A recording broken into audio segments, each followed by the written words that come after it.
All right, we are trying to go live. Okay. Okay. Well, while we're trying to go live, I have to tell you that this dog that we adopted is probably like the sweetest thing in the entire universe, and I love her so much. Oh, really? What'd you name her? She is the calmest and sanest dog I think we've ever owned. So she's not reflecting your. She's not. It's very weird. She just looks at you and it's like, chill. It's okay. Yeah, it's very weird. What'd you name her? Do you think that she could be a therapy dog for you? We don't have a name for her yet. I'm still trying to find one that I like. Okay. I think she could be a therapy dog and calm you down. Keep you calm maybe for a few seconds each day. That would be good for you. You could put a little vest on her. Yes. That's what I should do. That's what I should do. That's what I should do. Hey, Alyssa, when are we going to play that game with Ben? Okay, well, okay. Anyways, let's go on to the game. I'm working on it. Okay, I've changed modules 6 times at this point. I don't really know. You do know that it needs to be slapstick and just really Which is why I changed the first one, because the first one was super serious, and I was like, this is never gonna work for me. So I think we're gonna really start this. It'll be fun. Are we going to try to reach out to Will for that one? We can. It's just a matter of figuring out. As long as if his mic is on mute the entire time, that might work, because I imagine his background situation would be quite chaotic the entire time. Probably. It'd be fun. All right. Well, here we go. Last session in Iron Gods Scrap Wall Edition. We start off by speaking with your good old friend, the new leader of the Steelhawks, Sevroth Slade. And after speaking with Sevroth Slade, you, I think you agreed that she would be taking over the Steelhawks. It seems like she maybe is bent on Steelhawk expansion. She seemed to be able to work with Red Tooth Raiders, though. She didn't have a hatred for that gang. And after talking with Sevroth, you were able to go over and speak with the Red Tooth Raiders, specifically Red Tooth herself and Whiskafis. You have them now align themselves with the Torchbearers and your conquest of Scrapwall. You found out from Red Tooth herself that she lost a large number of her gang to Hellion and his Lords of Rust. And that is something that she is she's quite bitter about, how she had a number of traitorous followers that have followed now the stronger of the factions, the Lords of Rust. And because of that, kind of put the Red Tooth Raiders in a really bad situation, and really all of the rat folk within the entire city had been put in a precarious situation because of this. She has not only said that she would endorse you and your gang, but she also told you about the Lords of Rust, each one individually, and gave you some information on each one that might be able to be used in the future. Who knows? She also brought up some of the other... I thought that was Sevroth that gave us information about each. Oh, you know what? Sevroth did, and then Red Tooth kind of gave you different information, didn't she? Mm-hmm. So I am sorry. Yes. Sevroth gave you, first was the one to talk to you about the the Lords of Rust, and then Redtooth actually what Redtooth told you more about, I think, was more details on the Manticore and The rust monsters and the rust monsters, and filled you in on a detail or two which was left out by Severoth Slade regarding the Lords of Rust, and I think a specific Lord of Rust or two. So, and I can't recall exactly what that was, but there was going to be some information you didn't get from just one person talking to them, and it took basically talking to both of them to get more of the details. Din Vaya would have been able to facilitate you and give you all sorts of information, but honestly, she has been inside her sanctuary in her workshop, and she hasn't been flitting around the city, picking up the latest gossip, because A, it wasn't of interest to her at all, and B, because her fortress is probably the thing that's really keeping her alive at this point. If she leaves the fortress and the mystery goes away about who lives in there and the powers of that person, she could be targeted herself, I think. Notice she has not volunteered to go out with you one time, and for good reason. Even though the meat skewers were quite good, she does not go to that vendor and go shopping. How does she get supplies? How does she get supplies? That's a good question. I would imagine that she probably has a few people that she knows in the city that come occasionally to her to actually get orders, supplies orders, or to actually get grocery shopping lists from her for supplies that she pays quite well. But you haven't met any of those individuals, and you don't know exactly how she gets supplies. You doubt that she's sending out the golem to pick it out. And you doubt that those little tiny observer robots would be much of any help, because they wouldn't be able to carry much back to her place. So, so after that in the session, it was decided to deal with the rust monsters. And dealing with the rust monsters brought you guys onto the Switchback Hill side, going to the Manticore lair. It was a day later, I believe, that you attempted this, and because it's good to get lots of rest. And Redtooth was able to help you by pulling away 2 of the rust monsters, but We were out of spells. We had to wait. But she had no idea. She had no idea about Mother Rust Monster. The Rust, I think, is the Rust King is the name of it, but it's the Rust Queen in this case. That was up there on the hill. And that thing, oh my gosh, touch attacks that do constitution damage? No bueno. No bueno. Those antennae, not very good for your group. And because of the massive amount of ability damage after clearing out the rust monsters, you had to once again go back down the hill. It was approximately 10 in the morning, and you had all decided that you were done adventuring for the day, and it was time to heal. Okay, look, it is not my fault that Sunny was feeling a little down about herself because she couldn't fucking hit anything, and she was like, "It's huge, I can go hit that," and then walked up there, and it was like, bam, bam, had 4 straight damage, and I was like, "Oh, this is bad. This is so bad." Yeah, yep. It was really bad. As a matter of fact, you guys have used more hero points. How are you doing as far as hero points so far? Because your allies have used theirs. I have 2 left. Tor used all of his. Tor used all of his? Yep. 2 to keep himself. No, it was Kylon. Sorry. Kylon used 2 and Tor just used 1. Sorry about that. Yeah, I was going to say, I was pretty sure Tor didn't use all of his, but... Yeah.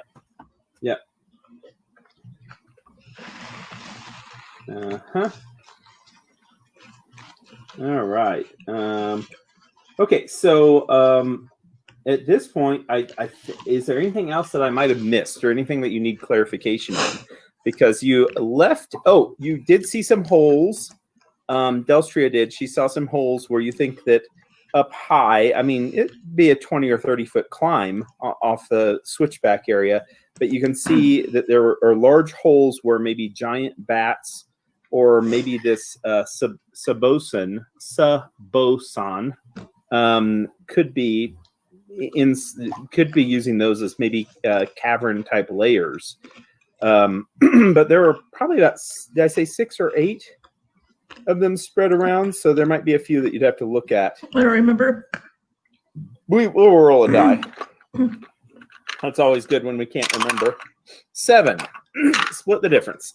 7 of these large holes. And you also notice that there was another, basically the switchbacks continued up the hill. These are really steep. It's a short path, but it's really steep with the switchbacks cutting back and forth, going up several hundred feet to where the mound is there and the manticore is perched. And all of you are now understanding why it was not an easy thing for someone just to go and take out the manticore in the past. Not only it's dealing with a manticore that could be a nasty thing, but it's just getting to the creature is extremely difficult. So you missed the end of the session. What happened?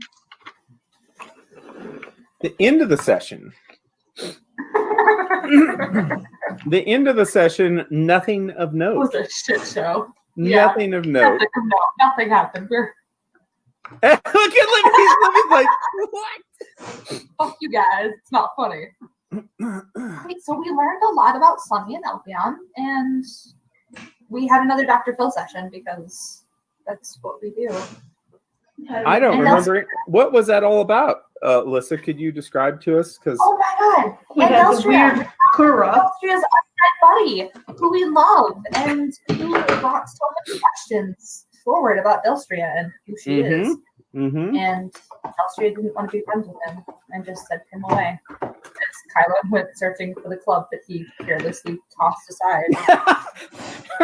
In my head, it played out magically with Kyle saying, hold on, and he's going through looking for the club that he just dismissed and threw away because he wants to kill this thing so badly. He knows it's a horrible evil thing. Meanwhile, Delstria's talking to it a little bit. Sunny's like absolutely engrossed. Sunny's having a blast. Got to fix up the club. As it, 50 feet of freaking round, like zoomed. Not only that, but it's almost like a kind of like if you're in a haunted house with the lights flashing on and off, the strobe. Oh, yeah, you can't see it move. Yeah, closer to you. Yeah, it's like a horror. It's like a horror movie thing moving towards you. It's really freaky. Really freaky. Yeah. Really intriguing, and we should definitely be friends with him because he could be useful. Right. Okay.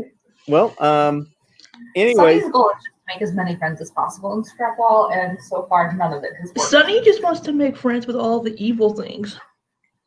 Speaking of friends, but we don't talk to plants. Exactly. It's something to do with Sunny's backstory, coming from an area that had lots of plants around, lots of vegetarians. Sunny's like, fuck that. Fuck this. Fuck you. I'm not eating your plants anymore. I'm gonna kill them. So, Sunny, did you hear anything again? Did you get any message going to you? Anything? Maybe it's kind of been super rough and like. Yeah. Actually, no, I don't think I heard anything yesterday. No. Yeah, No. nothing. Yeah. Okay. No, we just talked a lot and. Okay. Oh wait, just kidding. Hey, I found it. Just kidding. You know that whole thing why you want to go back to your village? I was getting ready to say, wait a minute, are you kidding? The whole reason why you wrote like a page and a half of Okay, so like my sessions are a little mooshed. I'm sorry, I forgot that was last session and not 2 weeks ago. Yes. Hey, it's brain hurts. Okay. Yeah. So pretty sure like that an somebody. agent, a technically agent has infiltrated possibly. Ooh, Yeah, probably with my be good. family, and there's something weird going on with the like harvest. which is super fucking suspicious, Douglas. And I'm not like super excited about it, but I really want to know what's happening. I really want to know what's happening. I really want to know what's happening. So we have like 800 different plans in front of us about how Sunny needs to split off into like 6 different people so she can go do all these things. Yeah, that's for sure. That's absolutely needs to happen. We need to leave everything and just go in random directions till something gets done. That sounds like, most DMs would not allow that, but this DM can handle whatever kind of bullshit happens because he's been doing this way too long. The problem, Doug, is that I'm having like PTSD from Rise of the Rune Lords, where our group started like every possible thing and never finished anything, and you were just like, the dam breaks and everyone dies because you guys couldn't do anything. Right. And I will let you get yourself there. Hey, do you guys know a guy named Sanville Tret? Yeah. Oh, just wondering if he knows this agent. I don't know. Maybe. I don't know. I hate you so much. Why do you have to do this to me? He was really sneaky with his invisibility, and when he hit with his weapon, that really hurt. Okay, yeah, but we have like actual armor now, and we're stronger now. Anvil went up 2 levels. No, he can't. No, he can't. Okay. All right, never mind. Sanville didn't level up, I guess. No, he can't. No, he can't. No, Sanville. Anyways, no, that was not Sanville's voice that you heard or anything like that. So that was not, you could not determine. It was an unrecognized voice. So, it's not that. So, all right. So, at least we know the barbarians are safe. So that's a good thing.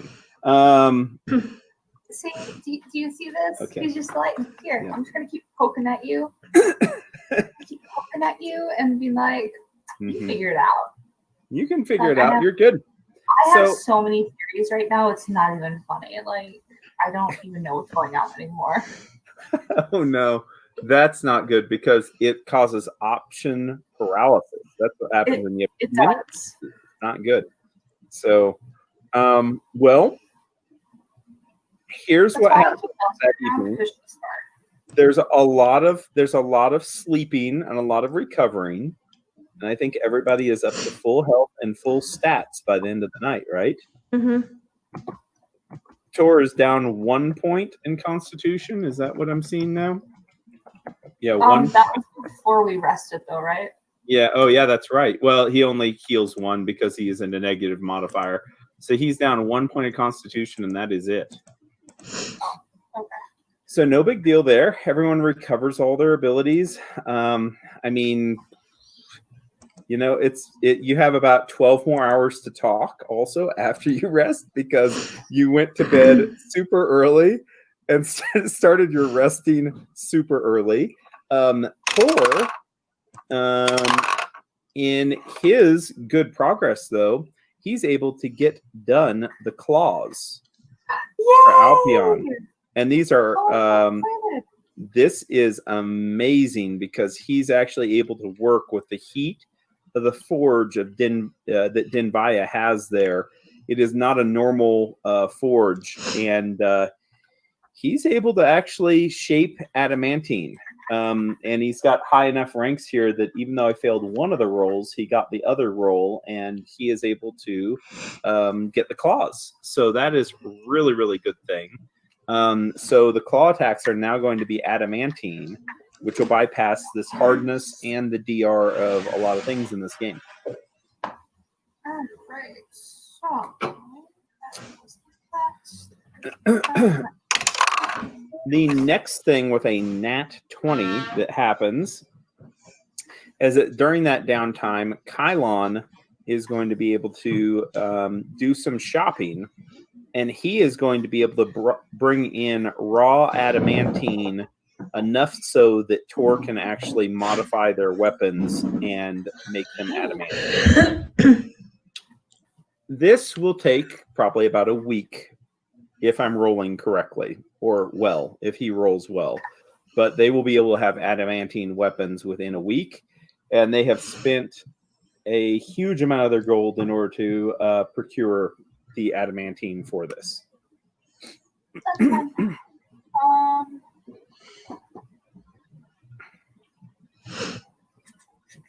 if you think that there could be robots with hardness, you're probably right. And there could be a number of things in this entire game that have hardness. So they will Tor first, of course, looking after others. Delstria, if you need more adamantine arrowheads, he is willing to start crafting those. He can get those done quite quickly, and he has the material. I mean, yeah, I could always use some more. Like 10 more, or? Yeah, 10 more should work. Okay. All right. He will start working on that in the next day for his crafting. And then his hammer. And then finally, after that, Kylon will have oh my God, he's not going to want to have, now he's going to have to keep his father's sword. Does the adamantine add a +1 to the claws for Alpion or anything? It does not. The adamantine doesn't, but the actual like claw blades themselves. Yes. Yes. Yep. Yep. And they are very, very hard to sunder also, which is great. So there's very little chance that his claws are ever going to be dismantled in any way. So, with the exception of rust monsters and that sort of thing. But we don't have to worry about those. That's like a question for you, favorite person.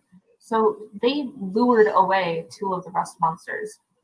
Do we have to worry about those the next time? No, they've captured those. They've actually captured those. And they're quite excited because now they're going to have a total of 3 rust monsters, which they're going to have. 2 of them are completely what they would consider wild, and the other one has been tamed slightly. Feral rust monsters. Yeah, feral. Yeah. Which, if you think about it, in a game like this one, if you can actually have like a little rust monster army, that would be super powerful against a lot of enemies that we'd be facing. Totally. Their antenna touch is 6d6 points of damage against a construct or a robot. And that means each one of them would get 2 6d6 attacks each round. Touch attacks against a metal creature. So what I'm hearing is we need to put a rust monster on a leash. Yes, rust monster rides the Manticore into battle. Yes. Yeah, except that it's such a terrible idea. Like, just don't get near it. When have we ever discarded shocker lizard? Crazy, terrible ideas, though. I mean, honestly, shocker lizards are so cute. I love my shocker lizards. I need an army of them. Okay, no, but like rust monster is actually a terrible idea because we all have like armor, and the last thing we need is for this rust monster to like break free in the middle of the night and destroy Leto's sword. Oh, it would be hilarious. No, that's bad. It would be hilarious. Yeah. It'd be the last thing that rust monster ever did, probably. All right. So yeah, the next morning, you basically are able to. You'd already been able to sell all that stuff from the list. So if you had any shopping to do, you could definitely do that. Seems like you guys have plenty of time every single day. So. You keep making fun of how little time we spend. Yes. Yes, I do. It's because we can't hit anything, so the battles take everything out of us. It does take everything out of you. Yes. Okay. Set in our ways, okay? We have a very strict, like, adventuring schedule that we set on. And then we're done for the day. 9 a.m. to 11 a.m. And then after that, you're done. You have your reservation at the tavern for noon every single day. Right. That's one thing.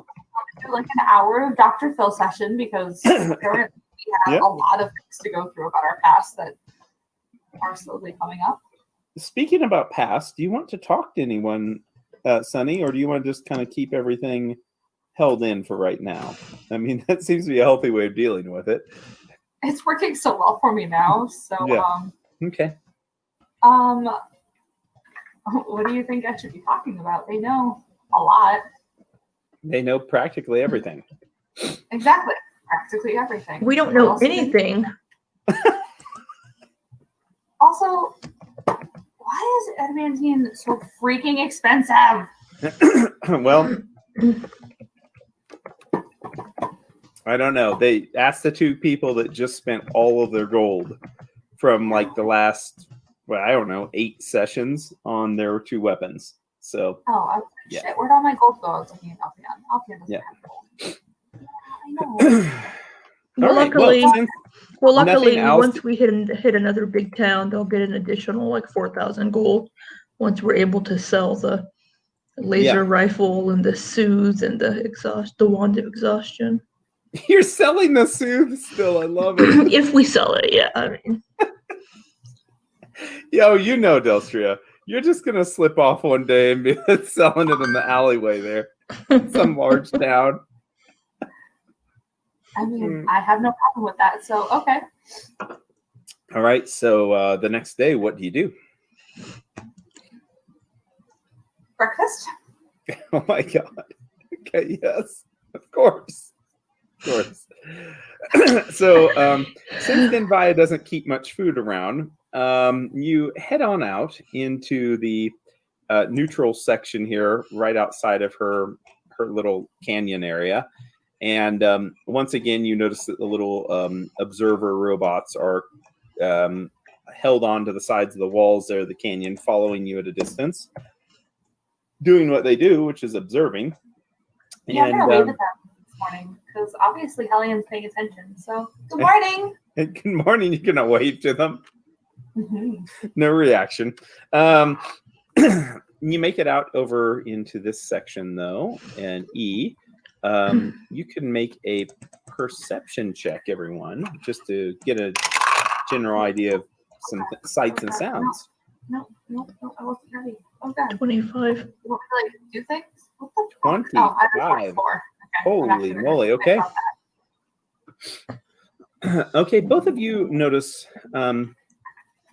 Kylon is pointing, talking to Tor, saying, I think the meat vendor that we were looking for, he said he was going to move down this way a little bit more today. So let's go to the south." And he's talking with Tor about that. And the two of you kind of observe that there seems to be a different mood set about the citizens here in the local proximity. There's hushed whispers, and they seem to, I mean, they pay attention to you because of your scrap worth. They're definitely not going to get in your way. But they seem to be talking amongst themselves, and you see some of them that look like they are quite upset. And as you are walking along the direction that Kylon is pointing to, the two of you both notice also some words that stand out. Attacks during the night, snatched him up from the ground. They came later in the night than they'd ever attacked before. It was already first light. And something about dripped out acid from his jaw and dissolved the hand.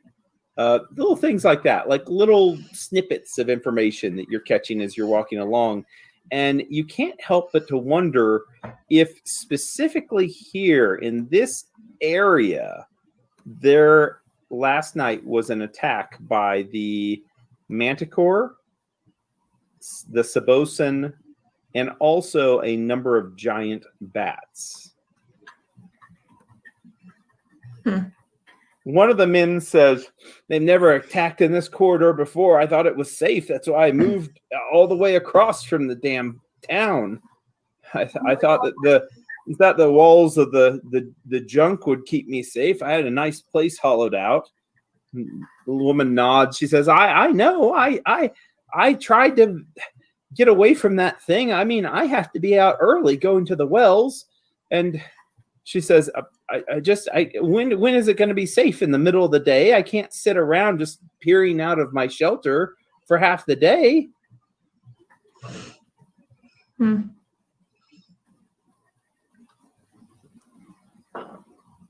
Kylon, walking along, makes a comment. He says, doesn't seem like there's as many vendors out today. Looks back and nods at the two of you. He says, maybe it's a holiday or something. Kylon.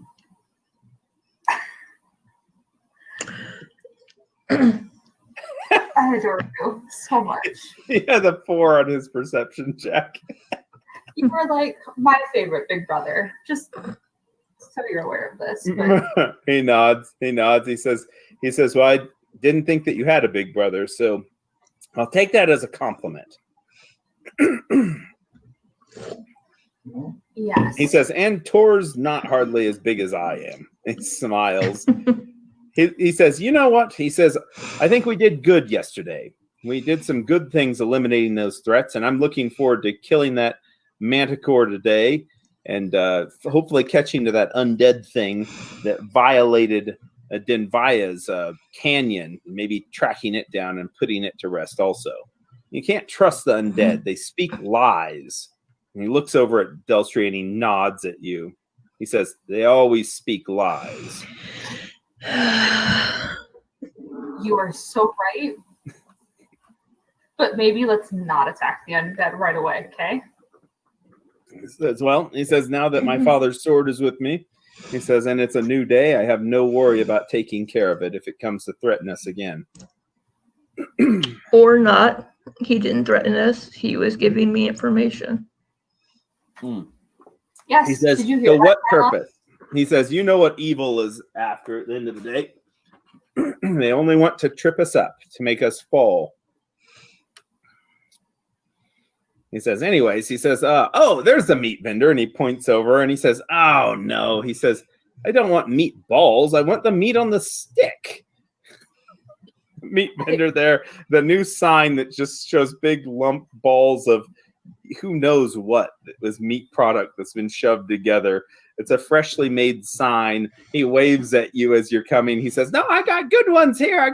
I couldn't get it to stick on the stick, but I got it's a meat pate. I make it in these balls. They're really good. No, I know you're all hungry. He turns around and you see he has a makeshift fire there that he has a huge bowl that he's turning these things in, and they're just swimming in grease and juices. I'm not hungry.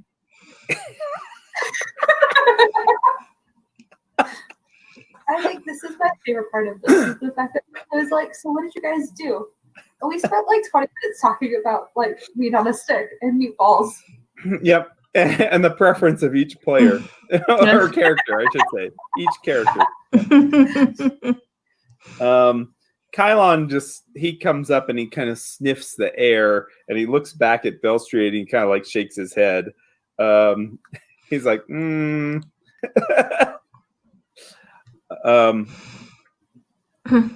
Alpion is circling around though and kind of puts his head up sniffing, and he sits down on his haunches now staring at the man as he's making and spinning around his large spoon inside the vat of meatball soup. Kylon says, well, he says, so what should we do today before going up that hill? Anything that we need to prepare for? Do you have your grappling arrows? Looks at Delstria. Yes. Nods. He says, good, good. And looks over to you, Sonny. He says, and you have the grenades and the bombs, right? Yeah. Mm-hmm. Yeah. I think we each have some of those, don't we? Yeah. I think so, yeah. He says, I brought mine, and he hits his side there, and you see the two fuse grenades and the gas grenade there. He says, all right. He says, I have a good feeling about this. He says, easy as can be. And, well, he goes ahead and he orders some food. The rest of you, there are some other alternatives nearby. If you'd like to find other vendors selling food out in the open. There's a few you think that you could trust. Yeah. So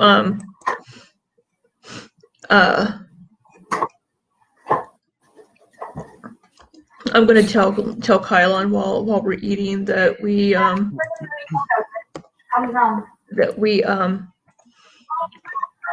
we overheard I'm bringing um cats. I'm bringing dogs in.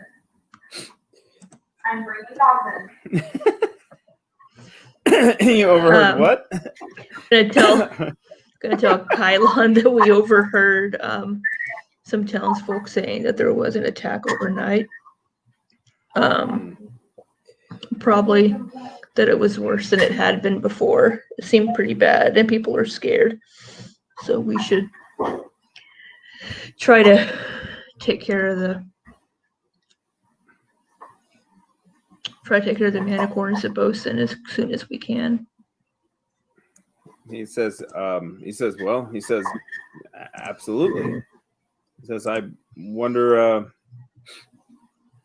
yes. He says, I think that's the best thing we could do. And he says, beyond gaining some silly term like scrap worth, he says it's more important just to do the right thing. The people would feel a lot safer here. More normal people could come here and live a life. As he eyeballs some of the rat folk that are walking by. I have so many questions about your racist anti-rat folk thing you got going on here, champ. Yeah. He says, I wonder if all their eyes are red. Oh my god. I don't know, Kylon. But I love how exasperated she's just like, stop it. No. Fuck. No. Anyway, he says, well, could you tell us, go by with that Sabosin again. I was getting ready to do that. Okay. Since somehow Telstra is an expert on Sabosin. she saw it in a book. Maybe her mother told her one might come and clutch her out, snatch her out of her bed if she didn't behave herself. I read about one and just thought it was a fascinating creature and started researching them. Yep. So I tell the party that it can bite and it can also use its claws. But that it has some special attacks that it can use as well. That it can do a blood drain. Yeah, and that's whenever it's grappling that it can do that. Yeah. Okay, so don't get hit by it. Yeah, and it also is really good at grabbing things. So it can maybe grab a person and fly off with a person. That'd be great. Oh god, is Kylon destined for the same fate as Leto? Yeah, that it can grab. It can do a charge. It can create a dust cloud, and it has a horrible shriek that it can use just is so loud that it deafens you.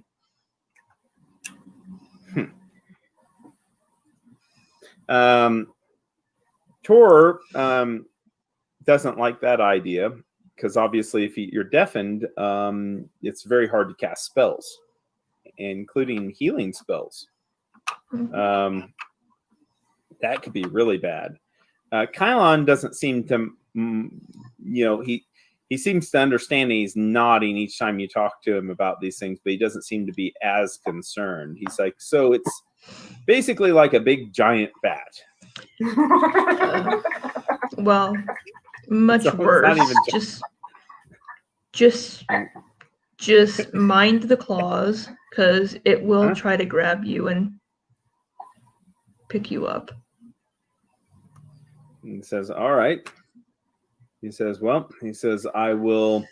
And, Says, I'll follow that and- advice, and we need to stay close together so that and- we can swing at it when it comes in.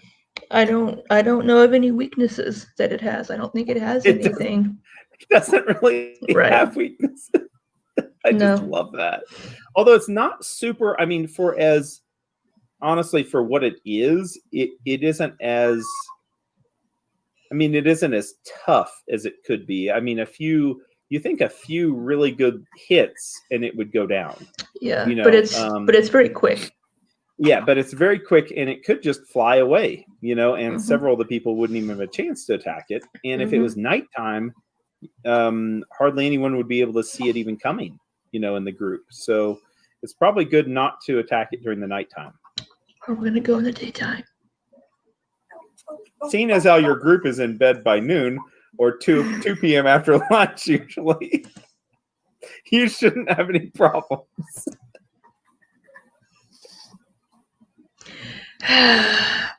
Hey, you get a lot done. You get a lot done in the morning time.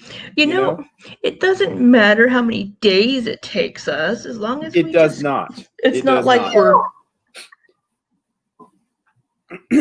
And honestly, it doesn't, right? Like, it really doesn't. You're getting things done here that no one has been able to get done. So that's what matters. I mean, we're not going to go into a battle against those things without any spells. We're gonna go to sleep. Right, Or like, weapons, like with wooden clubs. No, that would be silly. Yeah. Yep.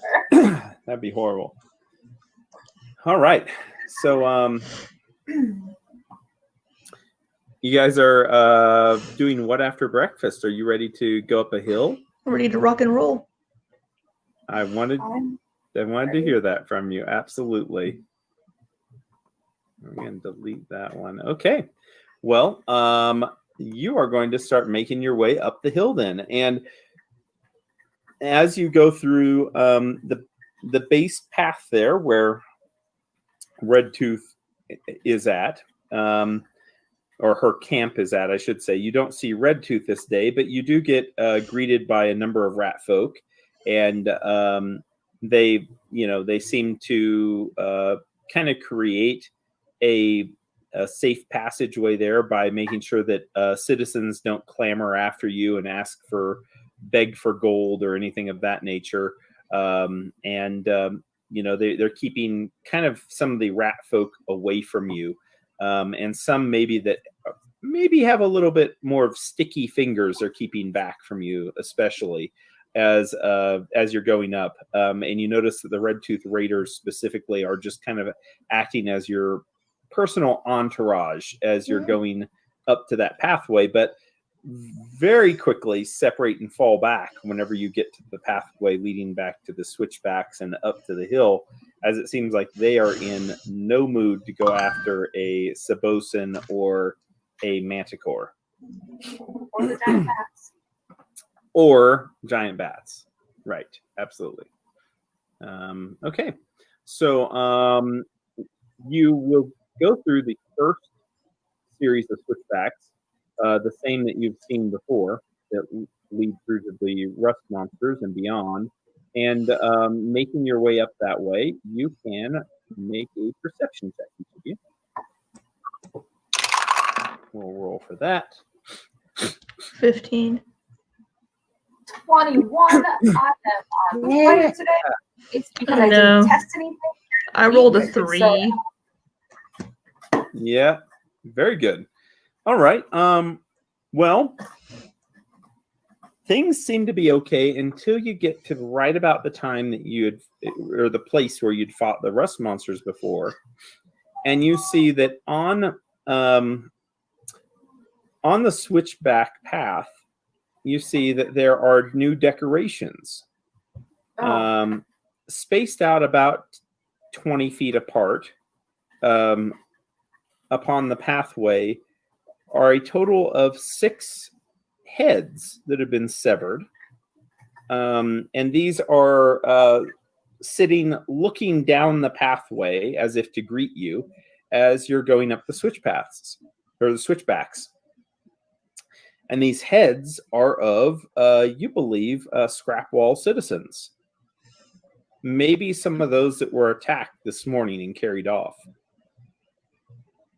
They now stare just down the hillside towards you, greeting you as you are approaching with eyes that have been, they're just basically staring off into nothing, and some flies circling around them. Possibly a warning from the creatures that live here that they don't want any visitors today. Yeah, well, we're not. I'd like to look at Tor and be like, hey, are those magical at all? Because I don't know, somebody didn't take the cantrip, so who needs to detect magic?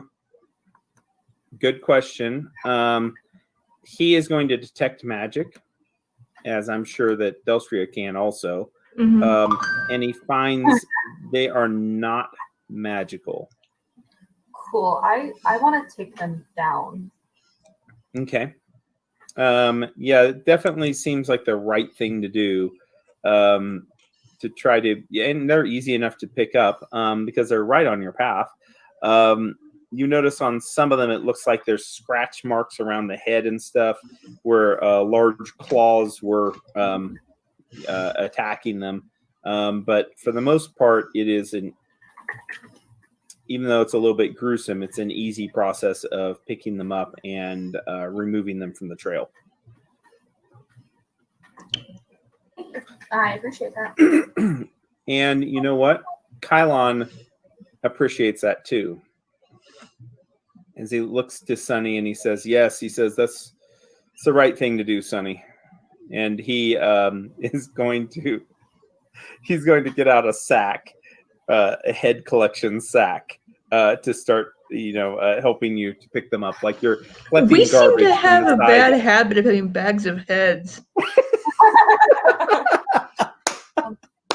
You noticed that also. Yes. Yep. This isn't the first time, is it? No. We're at the letter K. So, we are going to go through several map changes here, Libby. I've got to go to this first one. Yeah, I've got to go to this first one that you don't have to go out from, because this is the Manticore path that you were on before, the path going up the hill. And I've got to rearrange you because I'm going to copy you and paste you onto another map. Okay, I know that you want us to be at the letter G, but we're not at the letter G. We're at the letter K right now because we look like the Manticore. Okay? Right there. Then we gotta look like the Manticore. All right. Okay? So Yeah. we're going to load this map first. Well, the Manticore is actually up here. We're just not there yet. Did you show her the picture of the Manticore? I've not shown her the picture of the Manticore yet. It's kind of scary. Is it in our list over here? It's in the Hangouts. Yeah, it's just in the Hangouts. It's not under bad guys? Rude. It should be under bad guys, but it's not yet. Because who knows if it's really a bad Manticore? Oh my gosh, why is it not over in bad guys? I mean, well, you have Whiskefist and Sevroth in bad guys. I know I have. You have. But here's the thing: it does not make sense that I have to move this. And how do I do this? Anyways, copy to a folder. Active Manticore. Where is it? I don't know how to do that. Okay. See, your head's in my way. I can't see what I'm doing. In back. Thank you. Appreciate it. Here, add. Hold on, I'll add a handout. Well, good. By the time you figure out where the handout is, I'm going to figure out where the thing is and the thing. You know what? You know what, Missy? You just wait a second here. I'll show We're at the you. letter K. We are at the letter K, aren't we? There we go. Oh, wait. Are you ahead of me? Yes, of course I am ahead of you. I'm better than you in every single way. That's No what you battery. got. Go to players. Is it in the? There it is. There we go. This is what we're going after. That Yeah, That. this is the manticore. It's a bad thing. That's the manticore. What do you think? Is he cool looking? yeah. Yeah. He actually is really cool looking, isn't he? Thank you. Maybe one? Yeah. And then maybe one of these things too. What about one of those? Do we need one of these too? Yeah. Yeah. Yeah, pretty bad stuff. All right, so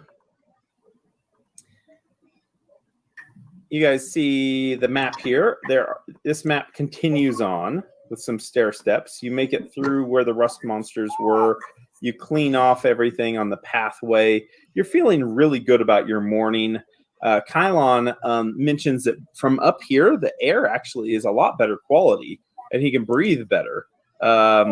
Takes a big breath of fresh air, nods to himself, and with that, you're going to carry on to the next map, and this one is the one that Libby, I need you to reload. If you're having problems with that, I don't know if you will on your laptop. It was fine with this map, so we'll see. Yeah, so maybe let's just load it and see. It's not going to be giving away too much anyways. It's all black. Perfect. That's a good start because otherwise you'd be able to see everything normally.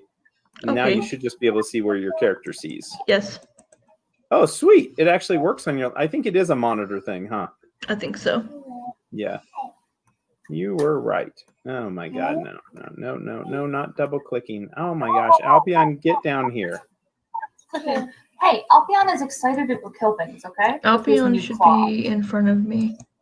Fast. Hold on. There you go. Better? Yeah. Okay. And that's where you're at. Okay. All right. So you make it up through the hillside and additional switchbacks in front of you, although now you can actually see occasionally the top of the hill where you think the Manticore must be somewhere up here. Not too far. Not too far. We got to do some of these things, though, just real quick, because there could be some things happening here soon.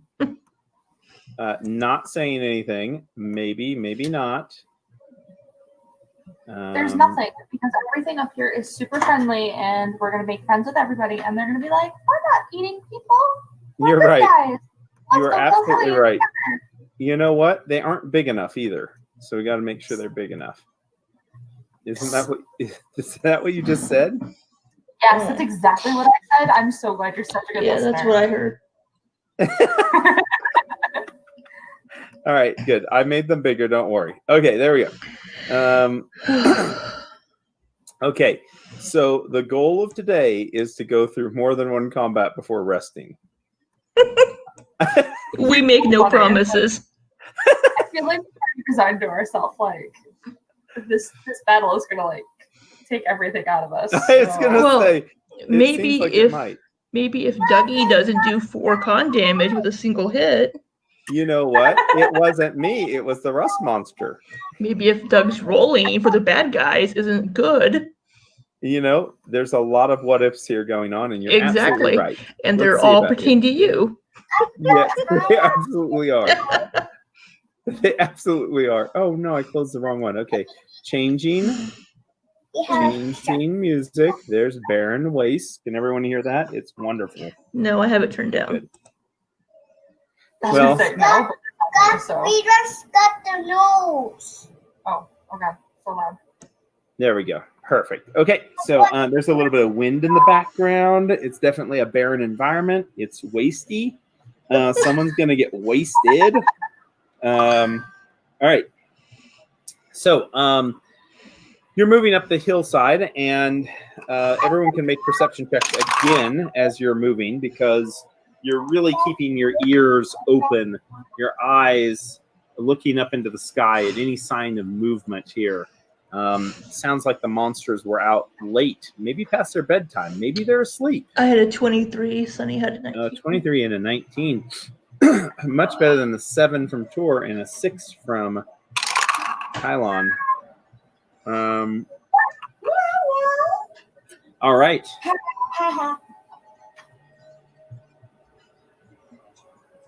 Aren't giant bats supposed to be nocturnal? I thought so. Always good when the DM's like, well, that doesn't make any sense. Let's go with it. Yeah. No. Ah. Stupid thing. Don't you do that. None of that. Hey, you want to see my water bottle? Yeah, I want to check out your water bottle. That's exactly why I'm here. MHS. It's like our high school all over again, Dougie. Oh, wow. Only it's not blue. And there's Yes. no little bluebird on it. That's okay. All right. Good job. As each one of you is looking up into the sky, you see over here, Oh, hold on. Right We're- here, there. Oh, you see right here That's a big. very large bat flying over and then up the hill. And you- in the air, and you can roll a knowledge check, and this is going to be nature. Yeah. Let's go to the next. No. It is definitely a bat. 11. Oh, It's a big bat. It's a very big bat. All right, and it flies, and it's making hardly any noise, but you all see it, except for Kylon and Tor, of course, which are watching their feet for any kind of traps or rocks or anything else. So only the two of you see it, and Kylon keeps going, of course, because Kylon goes like that. oh, Kylan. Kylon is in full stealth mode, Oh, and his stealth check is an 8, so he's being super quiet. Tor is not trying to be stealthy because stealthing is for people who sneak and are dishonorable. So he's just walking. so doesn't sneak. No, he does not. Sunny is also not trying to sneak as she's yelling after Kylan, like, hey, get up. Okay. And poor Delstria is like, oh my god. So out of everyone, Delstria, you believe that if you were to leave the group and go ahead, you would actually know, they might not know that you're coming, right? As a matter of fact, you might be able to do reconnaissance. You might be able to be invisible and sneak around. But with the group, We don't do that here. it's not what the group does. No, it's not what the group does. Yeah. I can suggest how about I scout ahead a little bit and see what's up there? Kylon gets to this point and he turns around and he says, that's Delstria. What if, no, you can't do that. They would hear you coming. Did you not see No, the big thing? no, they Oh, won't hear me coming. No. He looks at you, he says, I just don't think that's safe, especially if they carry you up and they take you off someplace. How would we be able to get you? Exactly. I'm a lot quieter than you guys in your big heavy armor. He says, he's whispering very loudly, I just don't think that's a good idea. Jesus Christ, Kylon. Tor, be quiet. Or From Tor. 15 feet away, he says that to Tor. I'm pretty sure they know we're here. I'm Nor- not sure we're sneaking at this point. Just keep going. Tor leans into you, Delstria, and he says, they're up here. Probably. I mean, I don't know. We just He saw nods, a bat fly and overhead. he starts casting his spells, which, as you know, have to be said not in a whisper, as he loudly proclaims the power and the spells he starts to cast on himself. Then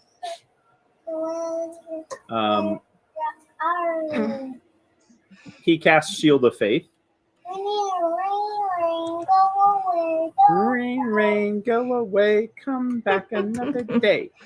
And he's going to cast lead blades on his own weapon. Those are really good spells. And then he's going to cast Bless on the entire group, giving you all +1 to your attack rolls and a +1 save versus fear. Ooh. I'll have to remember to add that plus. Mm-hmm. On attack. +1 versus fear. Mm-hmm. Okay. In addition to that, he is going to cast Effortless Armor on his armor, Ooh. allowing him to move at 40 feet for a movement action, even in his heavy armor.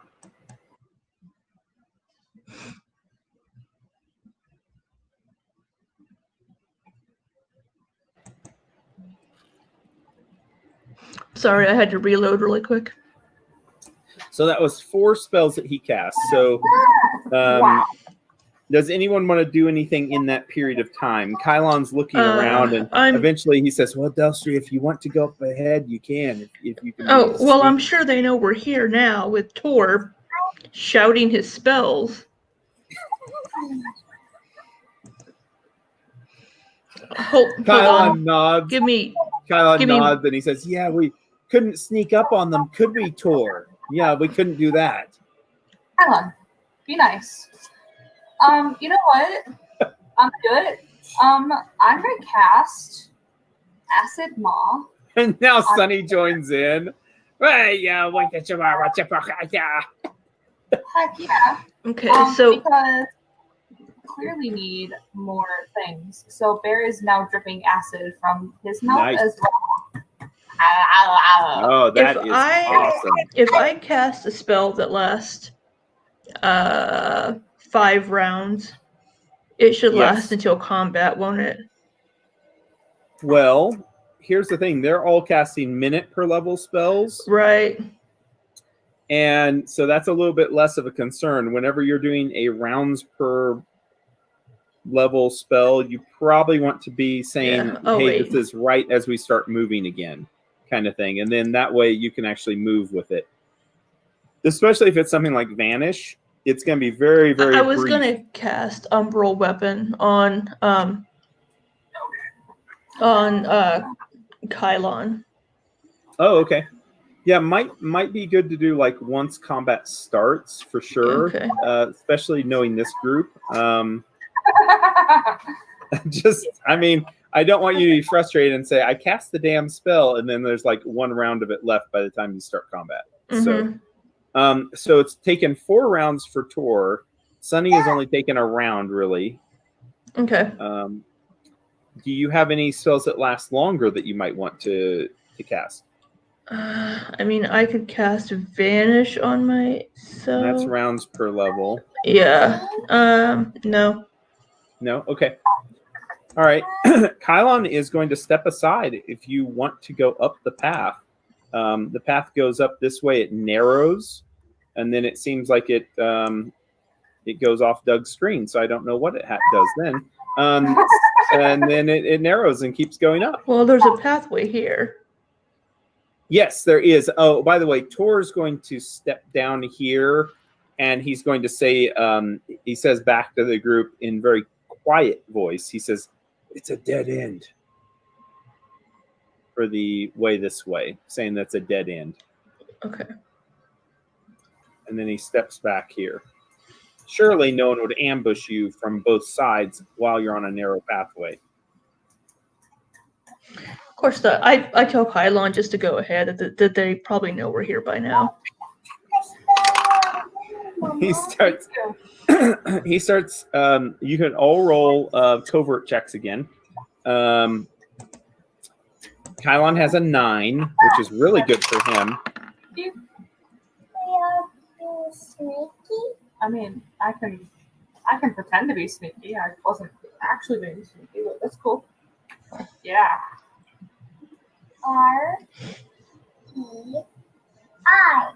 REI. And Tor is actually pretty sneaky himself. So you all notice that the leader of the group, or the one in the front, I should say, not the leader, Kylon is the loudest out of everyone by far as he's walking along. Even when Tor isn't trying, Kylon is louder. He continues to come up. And would you guys imagine that maybe enemies know where you're at? Yes. Quite possibly. All right. So it is at this point that we're going to roll initiative because an enemy is going to appear on the screen very quickly and is going to do stuff. No. You know, Oh. they're you. They don't get sneakiness. So my My life. my rolls aren't off to a good start tonight. No, that's okay. Yours are not. I mean, it's not bad. Oh, Sunny. I was like, I rolled a nat 1. It's a bad. Okay. All right. We're doing good. We're doing great. We're going to roll this one die of Doug's, and Sunny can keep her 4. And then we're going to roll for the enemy, which is not going to be as bad I'm watching. as I thought. Okay. It's going to be Really not doing anything else because I'm going last. So you might as well just be watching then. I'm watching her spell her name, I think. Is that what you're Yeah. doing? Mhm. R. What? Uh-oh. Oh, she has a little hissy grunt like you do. I She wonder does. where she got that. It's so weird. She has a little Oh, I did that wrong. 8. Sunny, I think you're going last. No. I know. Me and my Big mouth. surprise. Oh, Delstria, you are not going real fast either, huh? I rolled a 3. Yeah, that's not so good, huh? Not rolling very good tonight. Okay, well, there is going. And then we'll just kill them. It's okay. So as you're walking up the path, Okay. oh my gosh, why can I not get this thing down here? This is so frustrating. Okay, so while you are walking up the path, above you, can you see that? Yes. He's so cool. Above you comes a Sabosin. Oh, was this a bosun himself? That is the Sabosin, and he is going to hover there. He comes over the side of the cliff. He flies down to where he's right there hovering over, and he is going to shriek at you, requiring... you know what? It's a 30-foot cone. Let's see how that would work. Everyone but Kylon will have to make a fortitude save. Did we get a +1 from Bless? Oh, bless affects fear saves. Fear saves. Okay, sorry. Yeah. I was Yeah. thinking I was thinking saving throws. You said fort? A fortitude save, please, from everybody. DC 18 or 15. Excuse me, 15. Oh, Okay, somebody's All right. So neither one of you are deafened. How about Alpion? Hold on. I'm working on it. You're gonna give me a second. Alpion is obviously deaf.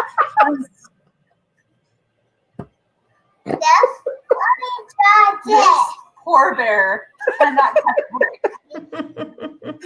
All right. He is deafened. He is deafened for a minute, and then Against this, because just to let you know, there is a 15-foot height difference here from his ledge and yours and where you're at. So he's 15 foot higher, and he is landed there on that ledge, and he is just screeched out this evil bat creature in his first welcome to... Where the heck is... There he is. To the combat. oh, okay. So Duffin doesn't actually do anything for me. We're fine. Okay. You're gonna draw the Sabosin? And that's Okay. going to kick off the initiative now in the first round of combat after the surprise round has been accomplished by good old Sammy the Sabo. No, we can't do another Sammy. And Mr. Sabo himself, Sabo the Sabo. Starting with Tor. Tor is seeing this creature far up the hill, further than he can reach with his hammer.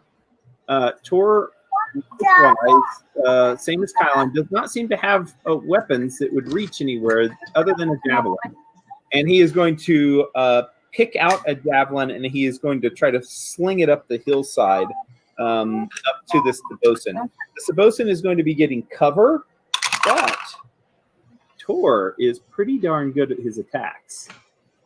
Let's see how he is at range attacks. Well, he's not that good at attacks, actually. Did I mention he's kind of got a bad vision there? Oh my god! And he couldn't have even made the attack. I'm so sorry.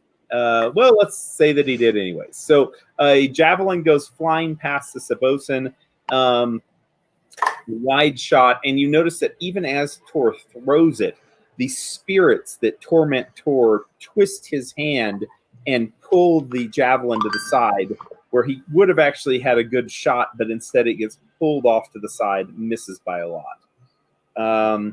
Tor is visibly frustrated. Kylon is going to turn, and he says, is this all it is right here? He says, come down here. And he's going to throw his own javelin at the thing. Oh. A nat 20. Yeah, he does. He confirms a critical hit on the thing. Oh my god, he's such an obnoxious character. Laugh so hard Oh when my he just god. He's so Kill it with and the Sabosin just dies, and you're like, oh. Okay. Can one of you see the critical hit multiplier for a javelin while I'm doing this? Yeah, give me a second. Yeah, I let think me it's look. times 3, but I'm not sure. It might only be times 2. Oh god, I hope it's times 2. Times 2. Jacqueline. Oh, good. 2, yeah. 42. Thank you. 42 critical hit card. Javelin piercing. Oh my lord. Okay, sucking chest wound. The javelin goes through the lung of the creature. Pierces through the lung. It's double damage, and the target is exhausted unless it makes a fortitude save. And it fails. So now it is exhausted. Really sucks for it because now it has a -6 to its strength and dexterity, I believe. Aww. I feel kind of bad. But then I don't. Exhausted. Let's just check and see what that is. Exhausted. Let me look. Double. I don't see 11, exhausted. 12, 13, 14. I'll look it up. 28 points of damage is what he did with that one throw of the javelin. 28, Yeah, you so said? exhausted is half speed, no running, -6 strength Yes. and dex until an hour rest. Oh my god. Okay, yes, 28 points of damage. Sabo. Oh my god. He just wanted to say hello to you. It did not work. Was that that's what he was horrible. screaming He's at us? screwed now. Hello! Yeah, no. Hello! Welcome to the jungle! All right. Yeah, so with a expertly thrown javelin, he pierces the back of the creature, and it goes through the front of his chest. And Kylon just shakes his head. He says, "Come down here so we can handle this." The creature does not seem to agree that that's the best idea, and instead flies off at half speed. Like, oh, goodbye. Flies up at half speed up the hill away from you. It lets out a screech that's like a screeching, coughing screech again. It doesn't seem hardly as loud as the first screech. And in response to that, giant bats come flying in from up above. A, B, C, E, H, HFI. You know how many things I could be teaching her if I was right by. So many things I could be teaching. Nope, can't teach anymore. You know, I just need to have little one-on-one sessions there with your kid. We'll have a great time. So the bats fly down and they start hovering close to you, all within your reach, as they seem like they are going to be biting at you on their next turn, but they can't this turn because they have moved too far already. 4 of them come down, 2 of them above Kylon, and they're going to be in the spaces that they're in. 1 to the side of Delstria, so if you imagine up above you but within reach, and then 1 over here where Tor is. Well, within reach for me with a bow isn't good because it can get an attack of opportunity. Right. So I guess that's not the best for you. Speaking of which, Delstria, is your turn. Will it get an attack of opportunity if I use my bow against it? Let's check and see. Yes, it will. But it's just a bat. Oh, right? just a bat, sure. Yeah, it's a big bat, and they don't spread diseases, at least. So, I mean, it's a big bat that's like 4 times the size of. when was your Yeah. last time? When was your last time that you guys got a disease? Though, honestly, it's been a few It's been a seconds, while, right? Yeah. Right? I mean, yeah. except for Bear. Poor Bear, who's taken like everything. Bear looks around, can't hear anything. All right. Well, I'm gonna go ahead and shoot at something, even though it's gonna get an attack on me. Are you gonna shoot that one right by you? Yeah, this one right next to me. Full round attack. I give my short bow the shocking command. Okay, he's gonna try to bite at you. Oh my God, Libby. Does a 24 hit you? Yes.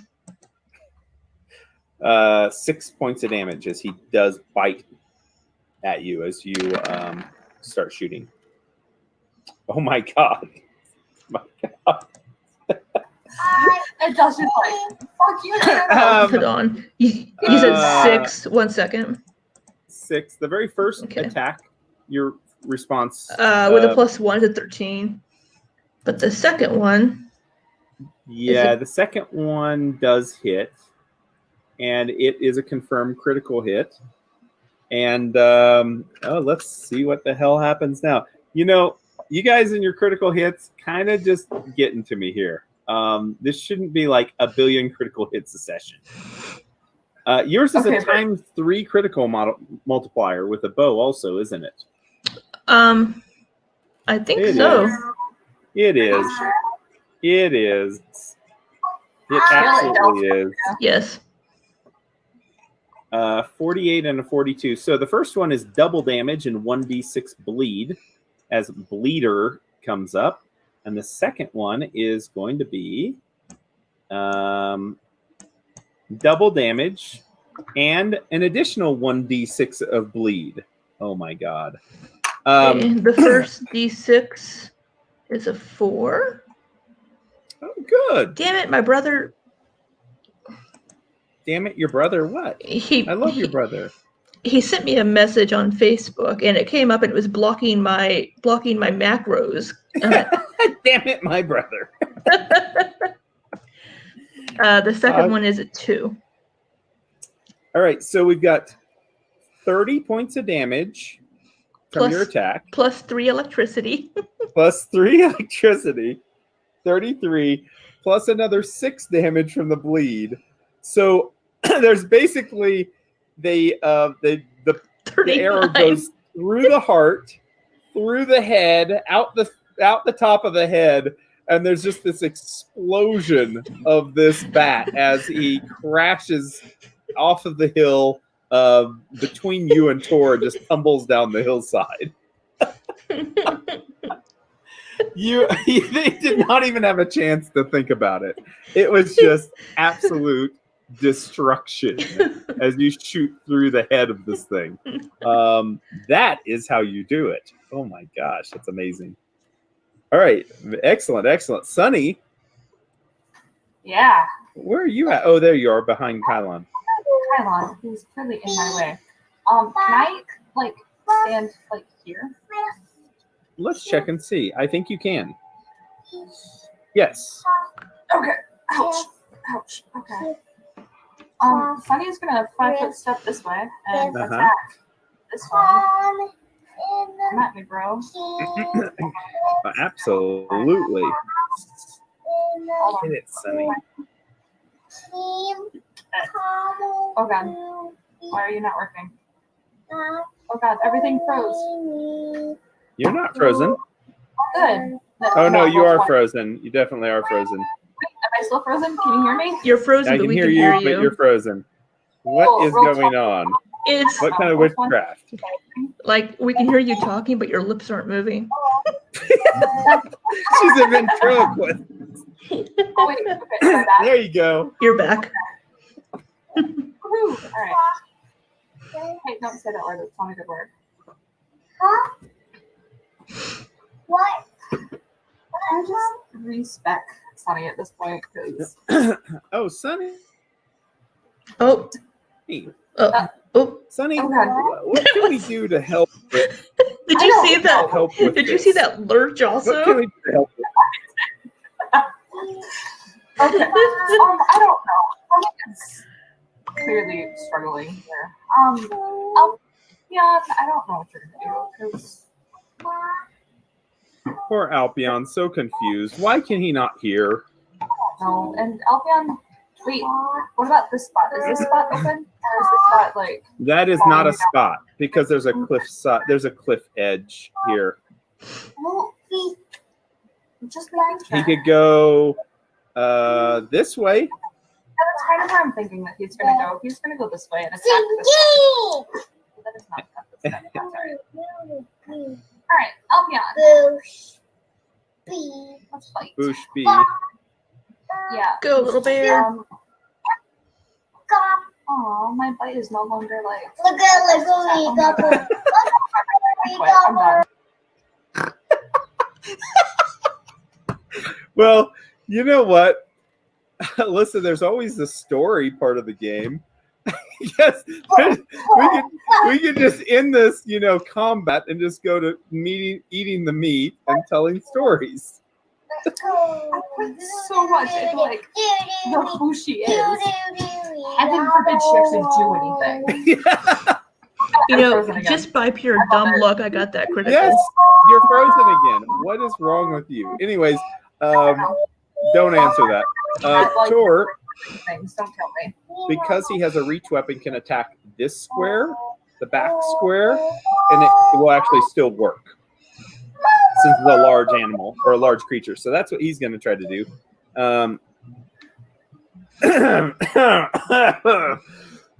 Hold on.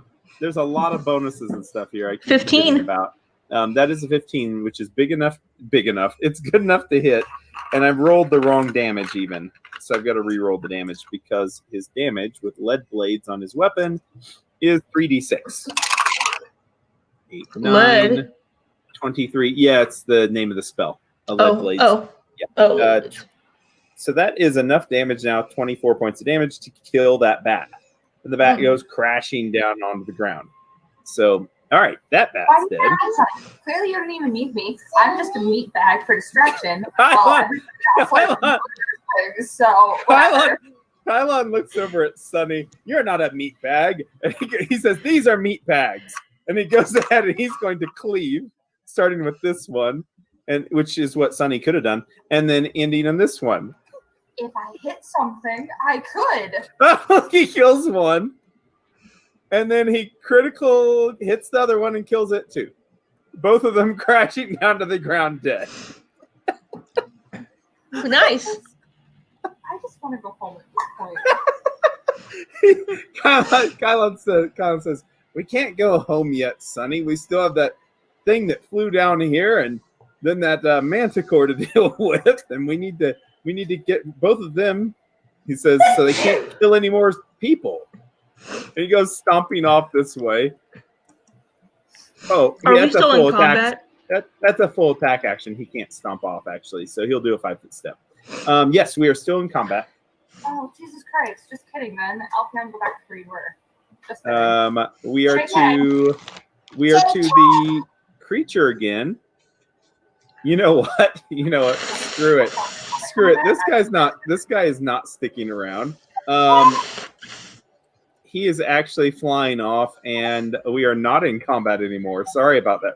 There's going to be a retraction here. Come back. After a few seconds, you guys are going to find out he is not here anymore. Oh, what did my map do?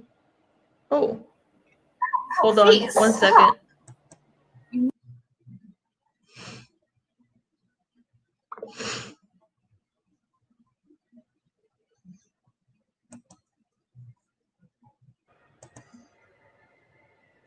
Okay. Your screen is freezing. Libby keeps coming and going. What in the hell is going on here? Wait, where'd everybody go? Welcome to October, man. Shit. Where'd everybody go? All right. So you make it to the top here, Tor, back up, and there buddy. is a cavern up ahead. It goes Tor needs into to- the hills. Wait a minute. I'll wait till Libby gets here. God damn it. I am here. Well, Is this being recorded? Yes, I I am. hope Can so. you not? Okay, good.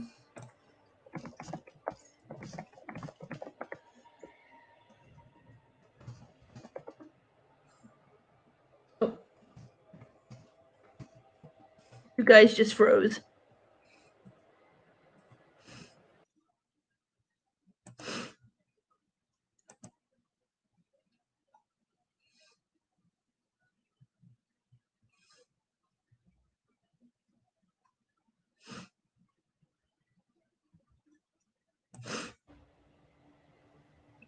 I was there.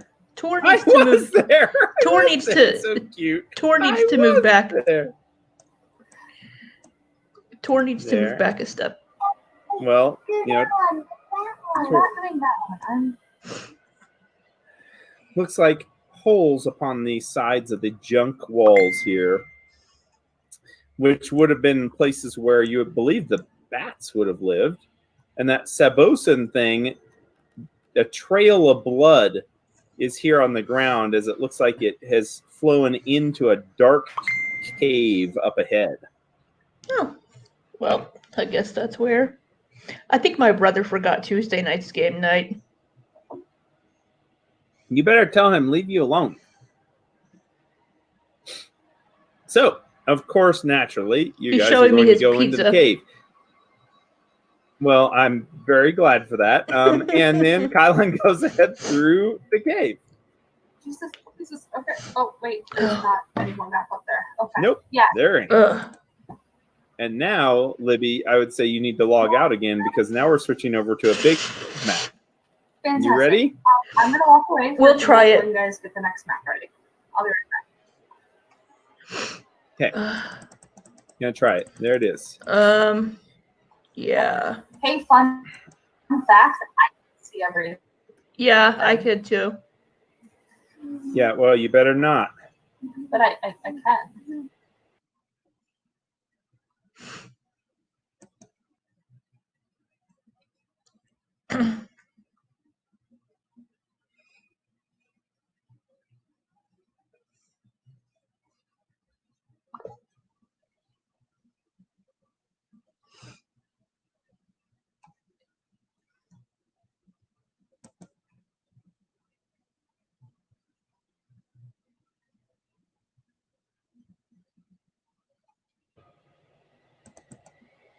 Okay, I'm back, but Doug.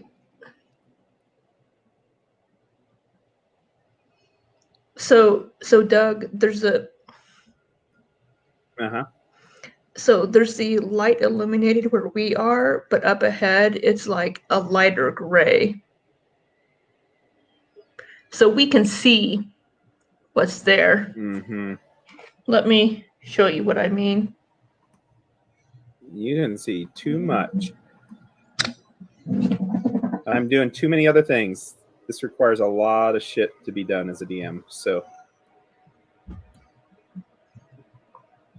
there. Here, I'll show you what we can see. Okay. I just texted it to you, and I'm going to use the bathroom while you're checking Yeah. it. I'm not gonna look at it. So I'm not memorizing the map. Okay, sounds good.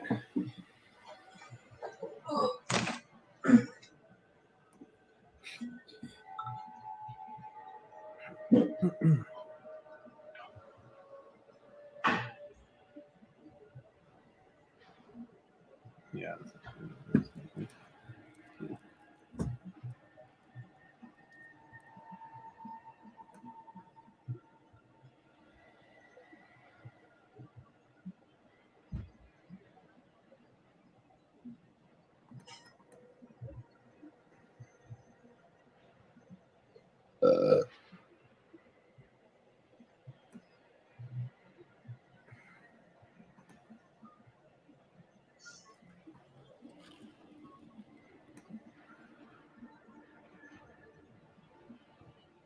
Yeah. Not there. There.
Do I need to reload the map to fix it? No. You're good. Those are just places that you guys have already been. So that was just showing stuff that you had already Oh, been to. okay. So we have already been there. Okay. Mm-hmm. Yeah, I was worried to start with, but then I was like, oh no, that's nothing. That's just I thought other elements were getting through that were not supposed to, but it seems like those were all safe. So yeah, we're good to go. We are absolutely fine. What is that? Is that? What is what? It's a huge map, so I'm not sure what you're talking about.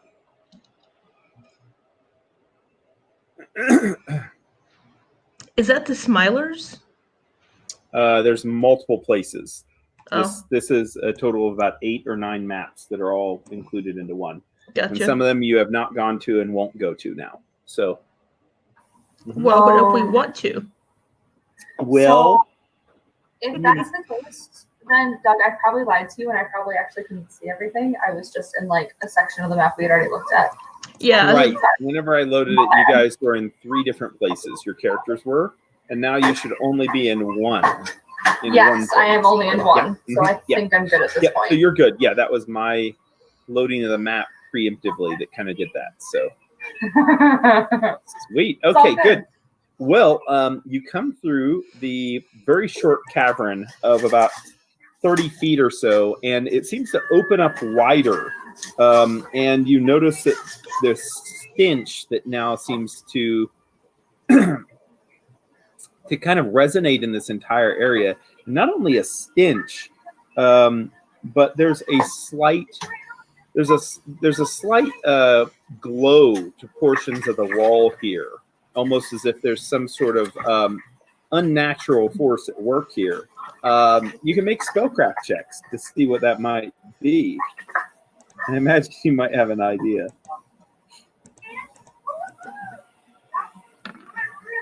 28. All right. That's a Sunny spellcraft down in Albion, but that's it. Oh yeah. Sorry. Okay, both of you kind of have a feeling that this is there's some sort of like radioactive goo that is spread onto portions of the wall here, and you believe that you're probably all under a very low presence of radiation in this area. And you think that if you stay here for a long period of time, it could be pretty detrimental, although short-term exposure, it shouldn't be that bad. Okay. I tell the guys, we need to make this quick. We don't want to stay here too long. There's radiation around us with that. Just don't touch that green stuff. You get nods from both of them. They've heard from your description of radiation in the past how horrible it would be, especially after you dealt with the with the reactor core. You see also in this cavern, it looks like the remains of creatures have been tossed in here. Piles of bones and half-eaten victims from the city are kind of spread around here. Most of these are decayed pretty badly, and you can just notice bits and pieces of clothing and bones which have been munched on. It looks like, though, this is some sort of a layer of some sort. And from around the corner ahead, you hear a screeching sound again from that creature that deafened Albion. And you have a feeling that it is doing something up ahead. And you hear a loud growl in response. Question. That kind of echoes throughout the cavern now. It looks like there's new initiatives rolled. Do we need to roll initiative? You can re-roll initiative now. Because we are definitely entering into a combat. Sunny, so much better. Oh, Sunny, you did really good.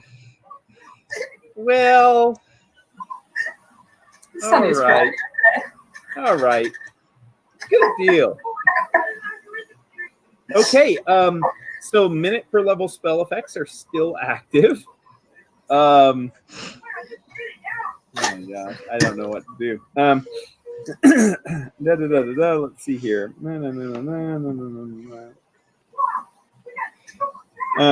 All right, so we'll start off the initiative then. As another screeching sound from this bat-like Sabosin again is met with even a louder growl, and it sounds like just both of them are trying to communicate in some way to each other. Does anyone speak Abyssal? No. No, I didn't put points into Abyssal because I had to spend points on stupid things like freaking robot. like robot. It's not robot. It's an alien language. Robot language. No, I like it. That's what Kylon calls it, is robot language. Kylon would definitely call it robot language. All right, great. Okay, and that's what happens. There could be some things going on. Kylon, what would you like to do? Well, Kylon is going to, he says, well, if we can't stay here much longer, 5, 10, 15, 20, 5, 10, 15, 20, and he moves around the corner. He says, it's light up ahead. He says, I think it goes back outside. Good. That's what I want to hear. Uh-huh. Okay. Next, there's something else going on outside. Looks Wow. like a manicore. Maybe a Manicore's doing something. All right. And Manicore's going to be going right over there probably. And, okay, it's Sunny. It's your turn. Biscuits. 5, 10,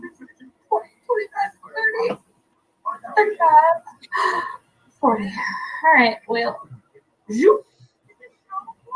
All right, Sunny, you can see around the corner the entrance here and light coming in from the other side, which I don't know how to do lighting effects like that.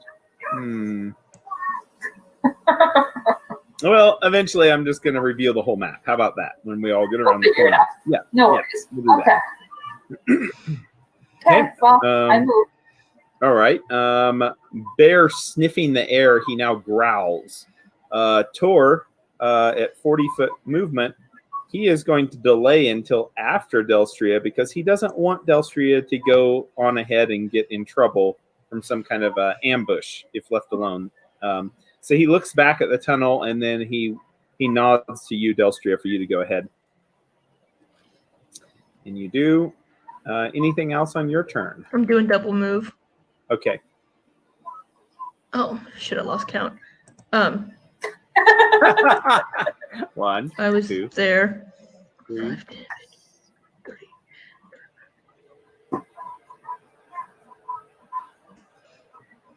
All right. Tor's going to move up a little ways. And is anyone looking hurt? I'm just down 6. Like, Okay. I think that was the only one who took damage. 'Cause Yeah. our Okay. team all smashed people into pieces. Right. Okay. Well, then Tor isn't close enough to heal you, so he's just going to move up to here, and that'll be it for him. So, new round. That thing is going to be that thing is I know exactly what that thing's going to be doing. Okay, off it goes. Kylon, it's your turn. 5, 10, 15, 20. 5, 10, 15. And you hear him say, "Ah, we found you," as he goes outside. All right, that's as far as he can double move. And yes, he did find something outside. And that something that's outside is going to respond to being found. This is gonna be very interesting here. Which it's going to shoot spikes out at our good friend Kylon. 4 of them. Oh, he's pretty hardy. He's okay. He's fine. Plus 9. Oh, God. But, did I say that out loud? Did I say that out loud? Sorry. Okay, so 2 of the spikes hit him. 2 of the spikes hit for 19 points of damage as Kylon is ran through by 2 of the spikes from the Manticore's tail. And you hear coughing out blood as he says, "Oh, that hurt. That hurt. All right. Delstria, we need you up here." Yo. Sunny, it's your turn. What the fuck am I gonna do? Okay. I love it. Yeah, I'm gonna double move up here because. All right. As I'm getting to the point where I can see. Oh. Yeah, you can see this, right? I can see that, yes. Okay, I will describe what you're running into because this is kind of interesting. There is a ring of debris around what looks like a enlarged nest. And the debris is actually glowing slightly. And it seems like this is an area of waste. All of this that has stringy strands on it is going to be difficult terrain. And also moving through it, you actually might get cut or damaged by the decorations of very sharp things along the entirety of this, set up almost like a wall of debris. The Manticore is up in the air, though, and he's up 20 feet in the air right now, hovering. That's why Kylon called for me, because I have the ranged weapon. Right. Well, Sunny has one too. Natural. Fuck that. Okay. I do have And one. you do not see the Sabosin. So can Kylon throw the bear at the Minotaur? Yes, he could. That's a good idea. But you throw it and it'd go launching off the cliff. Right? Like, I'm not sure how much of it I really want to like. Oh, yeah, and I will reveal more here after Delstria gets up here. Oh, brave bear. Goodbye, bear. Yeah, Bear's gonna come here and hold an attack for anything that gets within range. Okay, Ah. nice.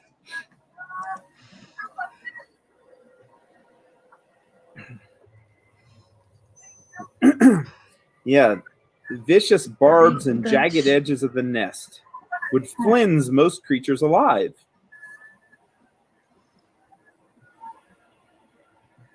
Yeah, it definitely looks very sharp. Okay. Oh, I'm Delstria, you made it. gonna double move. Let's see here. 5, 10.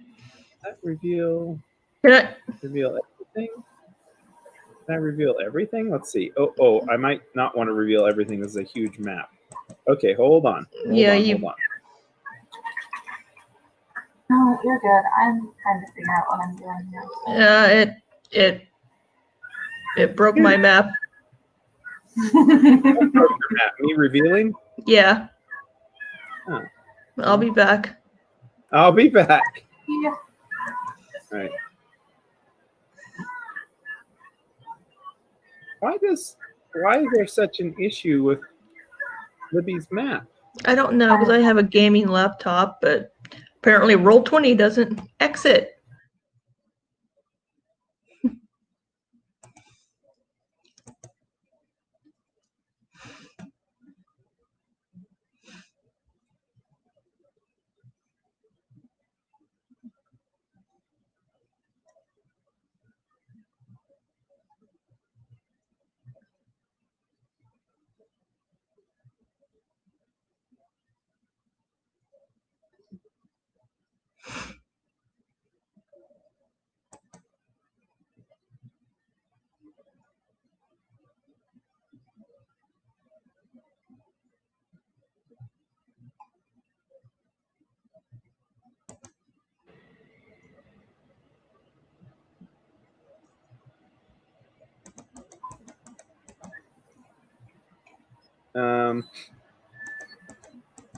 I'd like this all to be light, but it's such a huge map. It'll reveal all sorts of other maps too. So I can't do it for the whole page like I wanted to. So Okay. what you're seeing here, which is normal light, which should not be dim like you're seeing it right now, is a edge of the Manticore's nest right around here, and a 150-foot drop, a sheer drop straight down. Does anyone have Featherfall? Okay. Actually, I have a token. I have a token. No. Oh. Token. And Okay. these are cliff walls that are almost completely vertical along here. And then this is the nest, which is going to be sharp and jagged and really hard to move through, and you'll probably take some damage from it. Okay. And the Manticore is here, 30 feet off the ground. So I'm still doing my double move. Yes. Can I move through here safely? Where safely? Through here, through. Yep. You're on the outside of it, so you're fine. Okay. Uh-huh. 5, 10, 15. You can make a perception check also now that you're there. What are we perceptioning for? 24. No, just her. Don't you worry about nothing. Okay. You see, where the hell are you? Oh. Did I leave you? Oh, there you are. You see, Delstria, up here on the cliff side is a Sabosin that's up against the rock wall on the cliff. Okay. And it looks like it's ready. It's going to pounce down and attack somebody. I point and say Sabosin, and I point up Mhm. to the The Sabosin is All right, good. Kylan kind of looks that way like he does. He understands and he nods. And that's your double move, though, huh? Yep. Okay. Deltria going to the front. Well, Atta I was girl. getting out of the way Yeah, that's what it was. and getting where I can, reach it. Or moving up. So could the guys possibly hack through this stuff and make a path through it? It is. Given enough time, yes, but there is a lot of. Yeah. There, But yeah, I didn't there's know a- how much like it was. You can get through it. It just counts as difficult terrain.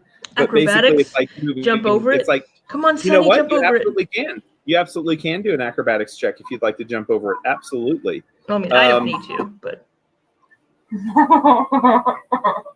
Tor is going to get up here by you, Delstria, because you being out front has only resulted in bad things in the past. And that's where he's going to stop with his that double is move. true. So he rolls up by you, and it looks like he's going to be guarding you as you shoot at the Manticore. And that is the end of the good guys' turn, but the bad guys get to go still. In a new round, this creature, my gosh, you notice that he was there? And that big guy is next to you. Oh, he got hurt really bad already. You know what he can do? He can do a flyby attack. So he will. That half speed. Oh, yeah, see. You're right.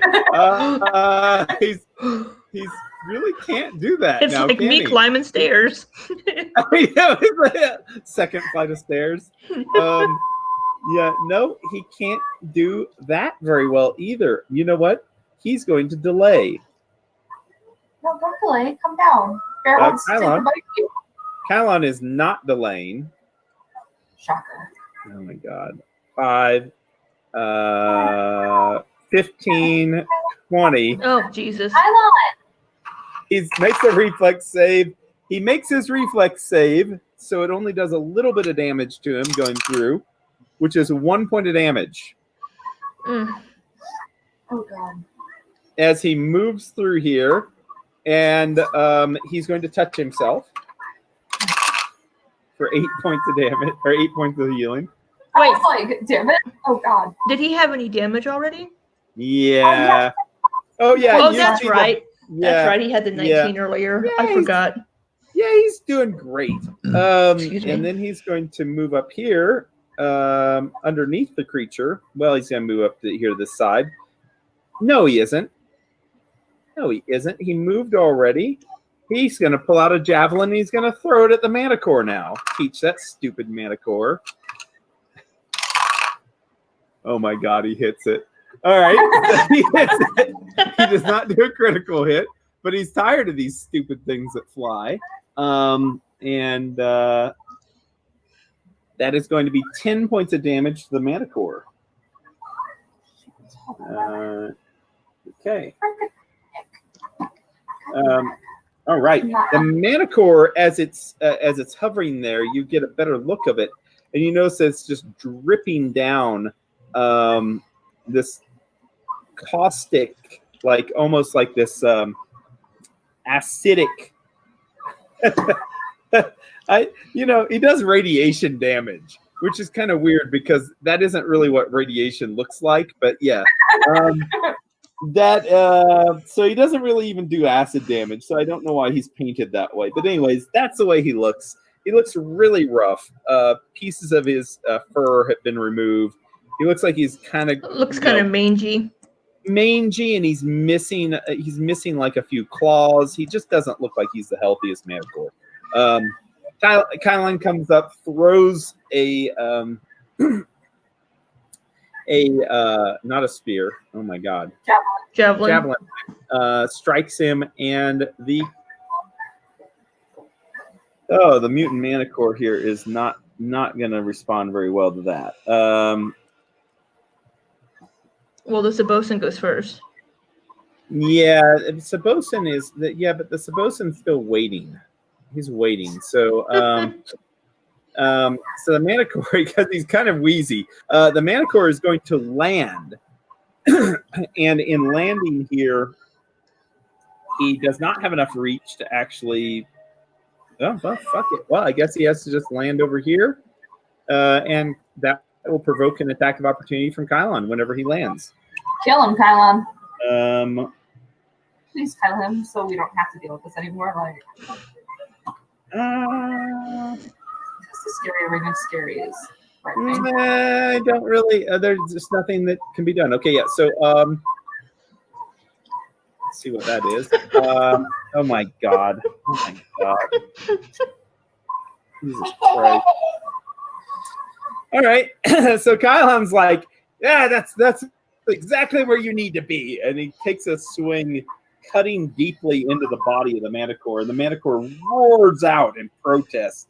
Oh my god. The Manticore is going to try to bite now down at the Paladin. I don't know. That's Manticore is not going to be long for this world.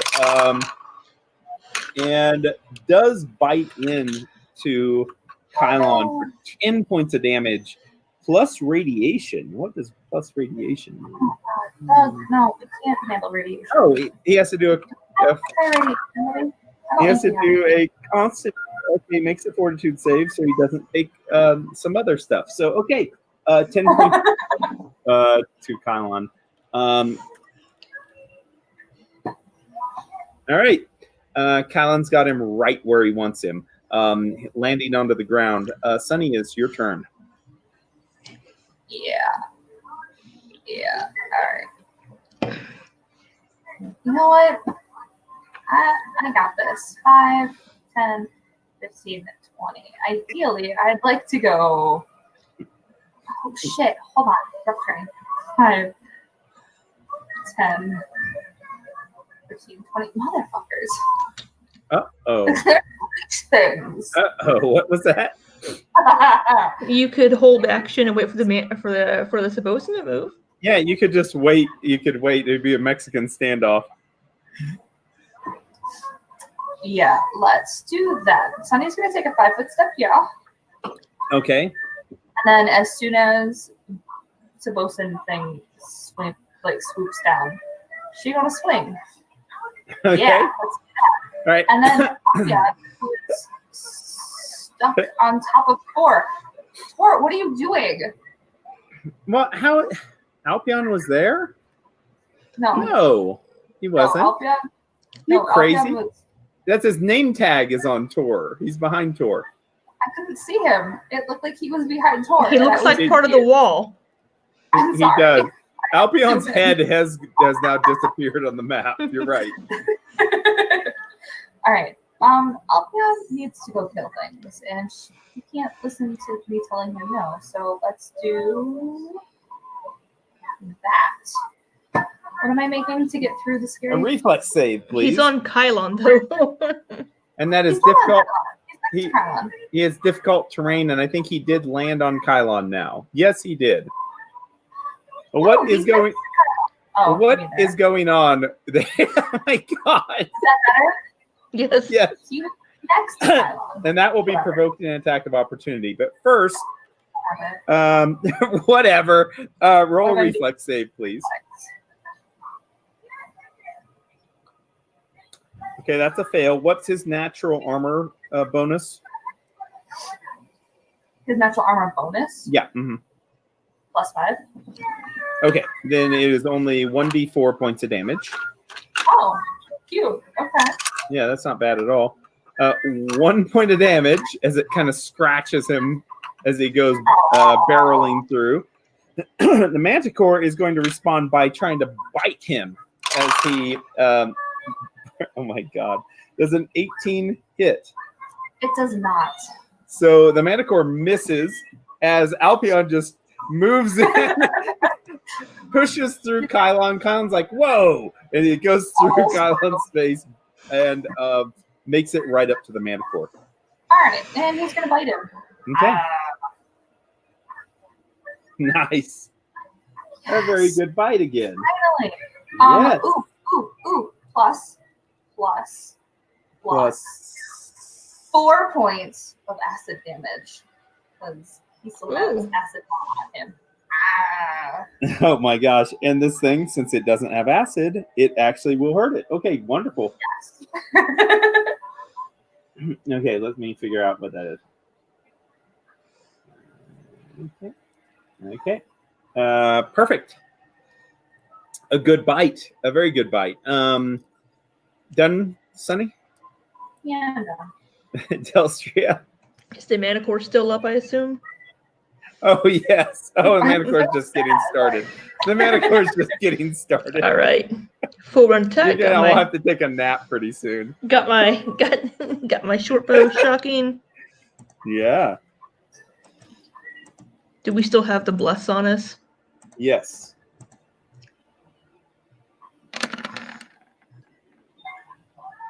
Oh my God, Libby. Holy crap. Okay. the Another nat 20 confirmation and does not happen. doesn't confirm, but 18. No. No, but still, like. 18 misses it. Okay. Misses. So total of 12 still a hit. damage. Yeah. Well, there's a little something else too. It Electricity? seems to be vulnerable to electricity. Oh, So it's actually going to be 14 points of damage. Wait, are we Nice. attacking Manticore? yes. Vulnerable? Okay. Yeah, that's who I was attacking with the Manticore. Yeah. Okay. All right. So, And after your attack, Delstria, the Sabosin is going to spring into action now, going back into the initiative, leaving his delayed state. 5, 10, 15. no, what are you doing? Come back here so I can hit you. You're so mean to me. Let me kill you. Oh my God. Oh. He's going to fly over to this area, staying 15 feet above everyone as he lands onto a perch there, and he screeches down at you now, and it looks like he is now focused on you, Delstria. It looks like he is going to be charging over to you eventually, but he coughs and blood comes out, and you... God damn you, it's fucked. All right, Tor. Tori, ignoring the Sabosin. Oh my God. Why is he Oh my ignoring God, the Rory. Sabosin? Well, because the Sabosin's up on a cliff and he can't fucking reach it anyway. How high is it? It's 20 feet 20, up. 20. Yeah. He's going to take a move action there. He probably fails his save. He does fail his save, and he will take 5 points of damage from these scratchy ouchies. Right. And he is going to then attack the Manticore. And I have to roll the damage separately, but we can use this attack roll for that. That would hit, and I'm so glad with minimum damage again that I get to roll damage. Oh my God, that's 7. That's not as good as it could be. All right, for 21 points of damage, he smacks the Manticore again. Hey, it sounds pretty good to me with my little bows and arrows. What? I said 21 sounds pretty good to me with my little bow and arrow. Right, I know, right? He was 2 1s on the dice. But still somehow, yeah. So he swings, cracks into it, and the Manticore now looks around as if it's going to be leaving. We are at the end of the round finally. Sunny, your ready to action didn't go off, so you maintain your place in initiative. And we're back to Kylon. And Kylon is not going to have any of this thing. He's not going to deal with it. So, well, we're just going to attack it. What else do? We attack with Father's Sword. Yep. And a strike into the creature again. God.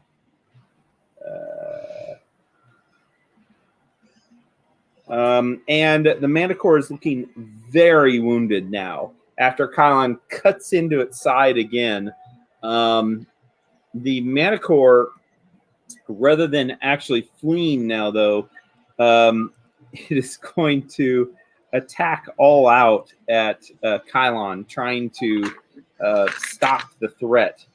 Looking around, it seems like it's a cornered beast now, unable to flee. With a bite and 2 claws, it strikes out. And no, the bite goes wide as Kylon ducks. One of the claws, though, strikes him from one side, and then the other one comes out and strikes him across his face. Good thing he's got a helmet on. 2 claws hit. Can't hurt that pretty face. I know. 8 points of damage and 9 points of damage to him. 17 points. God damn. And Kylon now looking very bloodied, but you know how Kylon always looks bloodied in combat. Right. No, like, is this a like he just looks bloodied, or is this a like he's on his last leg? You know, if it was anyone else, he would look. He's not even in negative hit points yet, Okay. so he doesn't look really bad. Like Yeah. almost die enough times that we should probably be able to tell like what his like no, it's like viral way is. you guys know this is about the way he should look. Anyone else would be like, oh my god, one more attack and I'm gonna die. But Kylon just starts to smile now, like this bloodlust like goes over his face, and you can tell that just from the amount of blood pouring out of him, he's gonna be okay. He'll be okay. Sonny, it's your turn. We're gonna start with Bear since I'm there.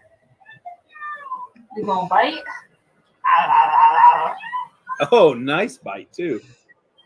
Okay. With an additional 3 points of acid damage for the bite. Oh my god. Okay. And then Claw. Oh god. Good. Okay. And then Claw. Oh, Oh, All right. That first claw was enough to kill it, yay! and the second claw is just for good measure. As the manticore crashes to the ground, the bear just rips across its face, and the green bile goes just flying into the center of this into this area here that used as its nest. Alpion has taken it out completely. It is a dead manticore. All right. Yep. And Sunny's gonna move over here. And then as soon as scary Sabosin thing comes into close combat, I will swing at it. Okay. All right. Something with Sunny. All right. Well, I don't know if it will or not. Delstria, you have a ranged weapon and it's on a wall. So what would you like to do? yeah, I'm gonna shoot at it. Yeah, that's probably a good idea. Yep.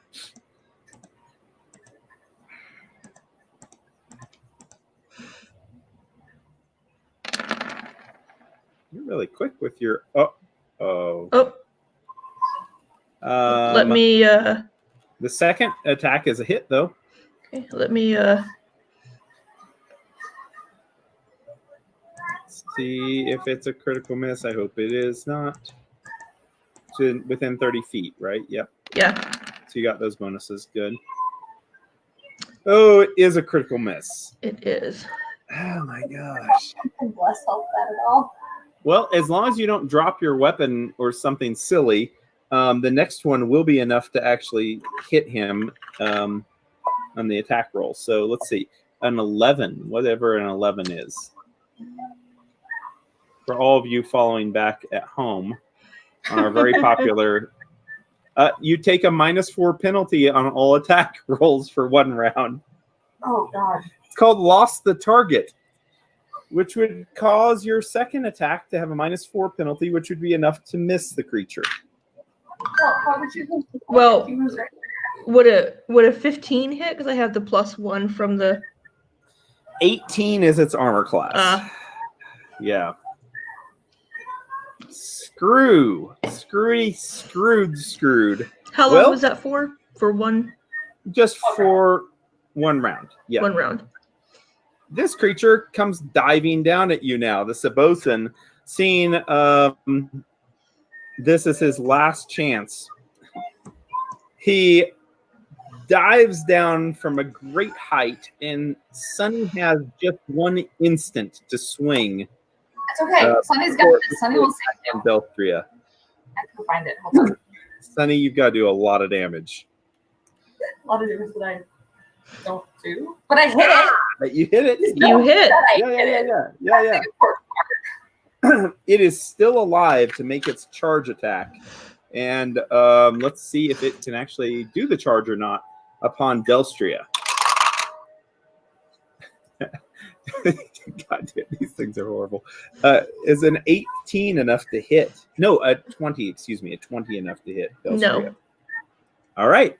Well, basically, it makes a shriek as it's gagging and coughing, the shrieking charge down, and it lands right here on the ground in front of you as it tries with one claw to rake across your face, and you are able to get out of the way of the creature. Now it is on the ground, and Tor doesn't like it. He's going to take a 5-foot step and swing it with the hammer. Oh my. My God.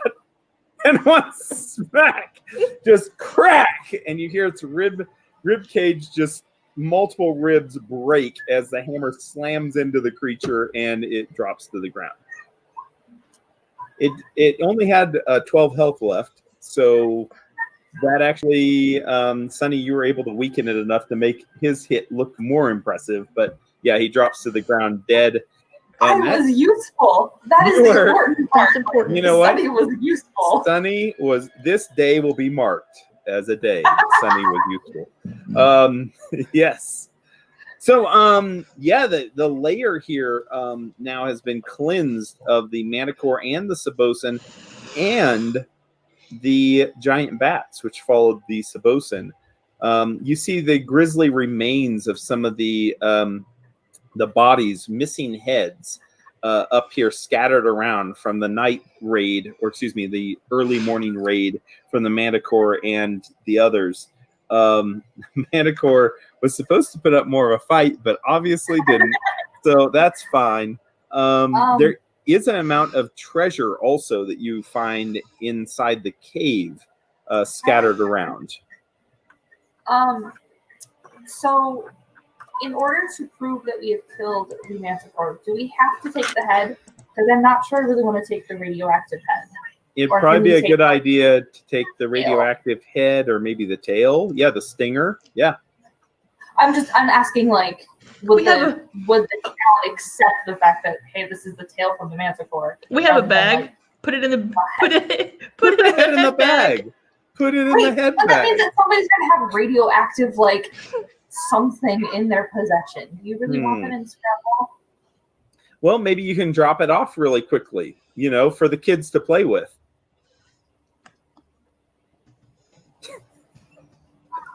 Okay, you're probably right.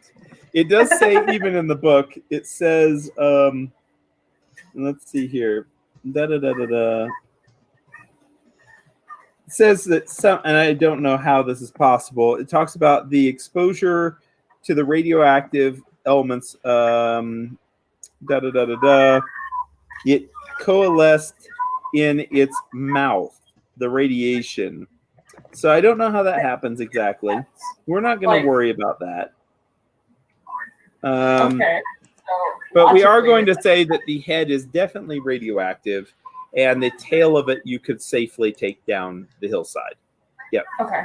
Well then, Libby, are you guys cool if we just take the tail rather than giving Yeah, I'm someone okay with that. radiation? But are we just poisoning gonna to it? leave? Are we just gonna leave the head here then? Yes. Is there any reason for people to come up into the super scary cave?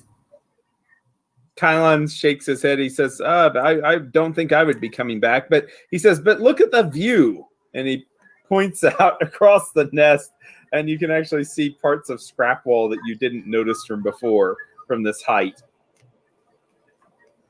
Can we see the dish? The dish, I believe, is on the other side.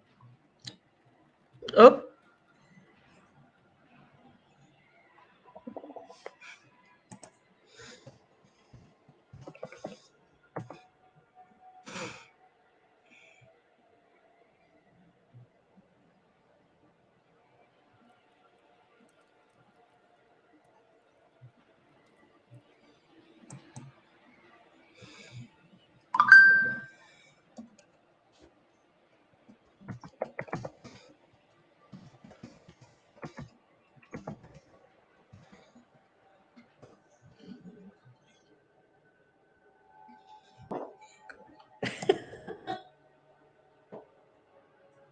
Okay.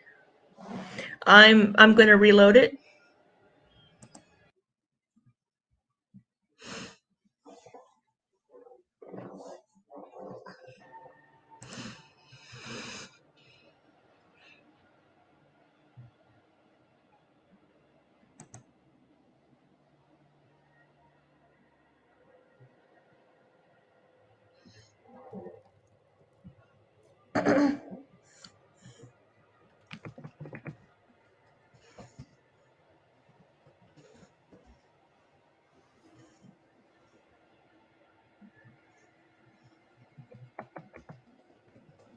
There you go, Libs. Okay, I You're see back. you. I don't see Alyssa. I don't see Alyssa at all. Well, you're not. I love it. I Well, love it. obviously, we're on a different channel than you are. Yep. It's usually you're the one that's like this, you know? I'm surprised I'm not with the hotel Wi-Fi. Is it pretty crappy? It's been fine. It looks like the streaming is going fine, I guess. I mean, Yeah. it seems fine. Look good. Yeah, hotel usually it's rough.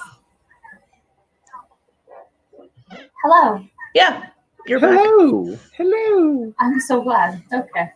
Welcome So back. yes, let's take the tail and not the head. And if people want to come up to the super scary cave, they can come up to the super scary cave, but that's on them.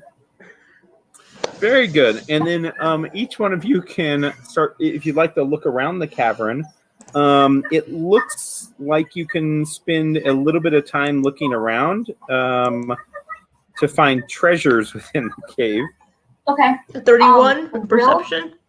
Quick, before you tell Libby what she finds, because she's going to find everything, is there a way to safely get Kylon and Alpion out of Ring of Death? Oh, yeah. Taking some time, you're able to put like some heavy rocks on top of some of this, you know, kind of smashing it down. Enough swings with Tor's hammer, you're able to flatten part of it too. It sounds like your child's dying. That would be the cat. Oh, What? You have a cat too? Oh, we have a cat. I thought it was I have the a lot of child things. too. No, the child is mostly asleep watching my phone. She's good. It's the cat. The cat wants food. Okay, so I'm rolling things. I need that. Wait a second. Oh, not yet. Bye, Libby. Oh god. Oh god. Hey, is Bear still deafened? No, it's only for a few minutes, I believe. Yeah, I think he's fine now. Yeah, he'll be fine. Okay. Yeah, the deafening effect was not permanent like the other things were. Which is really funny because I definitely have like removed deafness blindness, so like I came love it. prepared, but I love it. You definitely have. That will never happen again. never. 1, Okay, 2, I got 3, a 25. 4, and 5. Okay, let's see what you guys find. Bless you. Bless you. Goodness. Well, of course that would be what you find. Okay. By searching way of magic, detect magic, and scanning the area, you find that there's mainly rubble, piles of toxic waste, tangles of bones, grisly remains. But you do find a few things that are actually really good. And both of you would be rolling the things that are really good, of course. Your allies do not help, by the way, in any of the searching. But they do go ahead and they make sure the place is secure. And they try not to step in the toxic waste. To be fair, I have given them the task of removing the manticore tail, so Oh, and they do chop that off. Yes. So that's very important. They don't stab themselves whenever they put the quilled tail in a bag either. appreciate it. Oh, yeah. good. Yeah. So you can make a spellcraft check. It is a knowledge check to determine what this first item is, and it is a ring that is magical. Ooh. 23. I have a 19. 23 is high enough that after examining this, you determine that it is a Ring of the Ram with 17 charges remaining.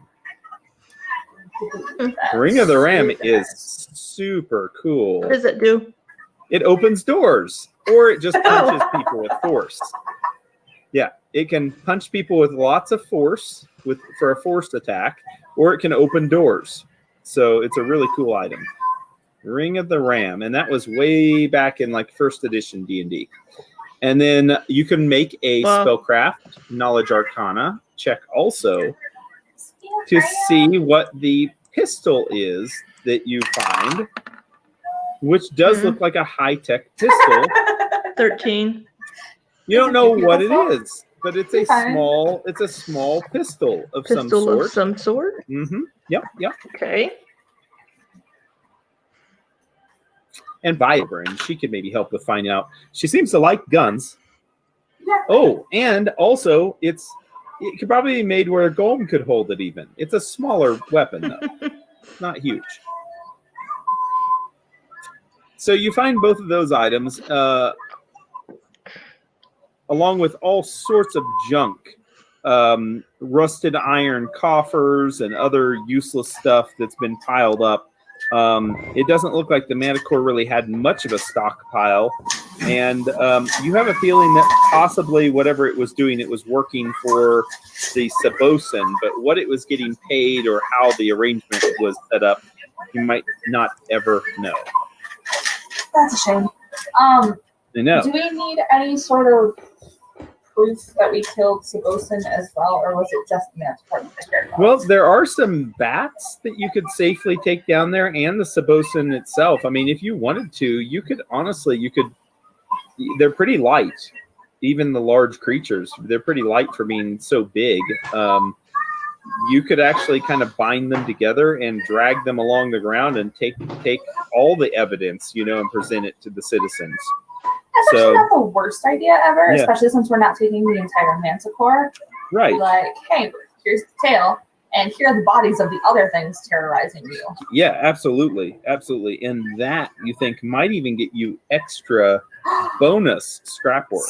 Oh my gosh, I'm so excited. Yeah, we need more scrap work. I know. Did we get any Like scrap? 7. Did we get any scrap work from taking out the rust monsters? No. No, of course not. No. No. Scrap worth is apparently hard to come by around here, and It really is. What's your scrap worth at right now? 5? 5. 5? Yeah. Let me double check.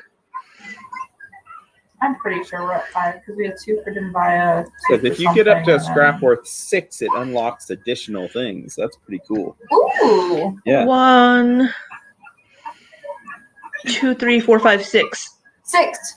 We're at 6 because we took out bird food. Crap. Well, that's okay Yeah. because you didn't run into any wandering monsters yet anyways, so that's okay. Okay. Well, that's Except for fine. that intelligent undead thing. Which And he was wasn't friendly, really a so- wandering monster, was it? No. Okay. Well, you getting 2 then is going to be something else also. So you will get 2 scrap worth for defeating the Manticore and the bat creatures and showing proof of the kill. By the way, this could be another secret base of yours up here in the Manticore area. 2 radiation-y. 2 radioactive. Yeah. All right, sweet. So you've been able to defeat the Manticore and the bat. It's not yet noontime for your characters. We need to heal. It is definitely Kylon, a time to heal, though. And Kylon, let's do a spell or 2 from Tor with Cure Moderate Wounds, and I bet you that'll take care of everything for Kylon. Sure it will. Is anyone else hurt? I'm still just down 6. I was gonna say Delstra's down 6, but that's not like super concerning. No. Oh, Alpion's down 1. I forgot. Alpion took the one little scratch as he climbed over things. Oh yeah. Well, Alpion can lick his wounds. That's not too bad. No. All right. How about Tor tries to heal Delstria? There we go. For maybe that was overkill. 16 points of damage. Yeah, just a Four. cure light would have done it. Four. Yeah. Oh goodness. Well, he has to look after you. What are you oh goodnessing? Okay. What's the oh goodnessing about? Oh, that it was 16. Oh, 16. Yes. Oh. That was quite a bit, wasn't it? Yep. That's okay. All right. And I think let's just check hit points here. Tor is down 5 health. And I was like, when did Tor get hit? Tor walks through. It was the He just walked the through. stuff. he just walked through crap is all he did to get himself hurt. So cure light wounds on him would be all that would be needed to heal him up all the way. I can You guys- cast good. one on him. Oh, sure. Just saying, you want it or I got it? Yeah, That I got it. is awesome. I think even if you rolled minimum, it's going to heal 5. Yeah. Yeah, I just can't find I What can't find happened? I can't find the token to I can't Oh, find he's it. next to. He's 2 under Albion. well my map got moved Oh. and I can't find Well, there we are. Libby, sounds like a personal problem to me. Wow. 10. Okay, yeah, absolutely overkill again on the healing. And you know what? Here's what's kind of crazy. You guys have gone through 2 combats, and you aren't ready to go to sleep yet. Like people actually seem like they have resources and stuff. Yeah, Okay, So- but to be fair, this fight was not as scary as I thought it was going to be. Like, No. completely out of character. Like, I You know really what? expected this to, like... I bring thought some it would be back. scarier too. The Manticore was a CR7. Really? The Sabosin was a CR5. Each one of the bats were CR2s. So it kind of averaged out to 2 CR7 encounters pretty much. But yeah, after the sucking chest wound and and all the bats getting blown up within 1 round, it wasn't really that big of a deal, was it? So It wasn't. the Sabosin was going to try to pick up one of you and throw you off a cliff. Yeah, That would have that's been kind of fun. afraid of. It would have been kind of funny. And then everybody would have been like, "Oh, Doug, you killed my character. Boo hoo." Yeah. So, anyways, good job though, guys. Pulled it out. A very good combat. So let's go back down. Yeah. Yeah, you make Oh, it down off the hill. Before we go back, who Mhm. are we turning this into? Like, are we going back to the Steelhawks? Or are we stopping at the Red Tooth Raiders? Or are we going straight to like Lords of Rust, being like, "What up, Hey, bitches?" you know what? You actually could go. Let's get over here to the right map. You could actually go to the Scrap Master Arena. Right. So, Delstria, where would you like? We don't to want to go take with on this Hellion information? yet. I mean the L. You could just throw it right there. You could go down there and toss it down and be like, "What's up now?" Mm-hmm. We don't That want to sounds take like a on great idea. we don't want to take on Hellion yet. You notice that some when our group does really well and she doesn't do a whole lot. What's that? Oh, I said, do you notice that Sunny gets real cocky when our group does really well, even though she doesn't do anything? But You did too. You and Bear both. You helped out. And L, You're big helpers. You're very important. remember that Q is the arena. Eller. You're right. It's labeled incorrectly. The Q. L is just the Q is the territory. arena. Okay, Yes. yes. Um, But, so are we going to the Raiders or are we taking us back to the Steelhawks? Because you are around My the vote K is the area. Raiders. They are we could more just helpable could- force in this. we could just kind of come into neutral territory and kind of declare that we've Yeah. taken care of. I mean, you could go maybe like in here. This is a prime area where people overlap. I was thinking Multiple more different down factions. here or up here. Oh, yeah, you mean further away? Yeah, you could do that too. Yeah, absolutely.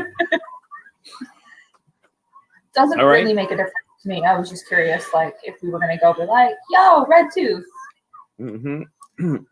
Yeah, it depends, I guess, if you want to basically declare yourselves as like in some alliance with one of the gangs, or if you'd rather just do it like to the general population, you know? I guess being smart wise, general population would probably be the best way to get the most supporters. Yeah, maybe so. Yeah. All right. Well, then you are making it down here. And as you do, a number of citizens notice you Carrying these giant bats. carrying these giant bats that are all bound up, you know, and you start to have people following you, and little kids try to reach up and grab the bat wings, you know, as you're going. And How many little kids live in Scrapwall? well, No, not we a don't ton. pay attention. We Not don't a pay ton. attention to the little kids because little kids tend to get murdered when they pay attention to us. So we're Not- just gonna ignore it. My God, Well, I Val mean- didn't get murdered. No, Val No. didn't get murdered, but the rando kid from Torch did. The one that kept like an eye on us. That Now that little kid disappeared. We don't know what happened to that little kid. Sunny is fully sure that like they got murdered They got murdered. No, because Samuel Trent is a terrible person.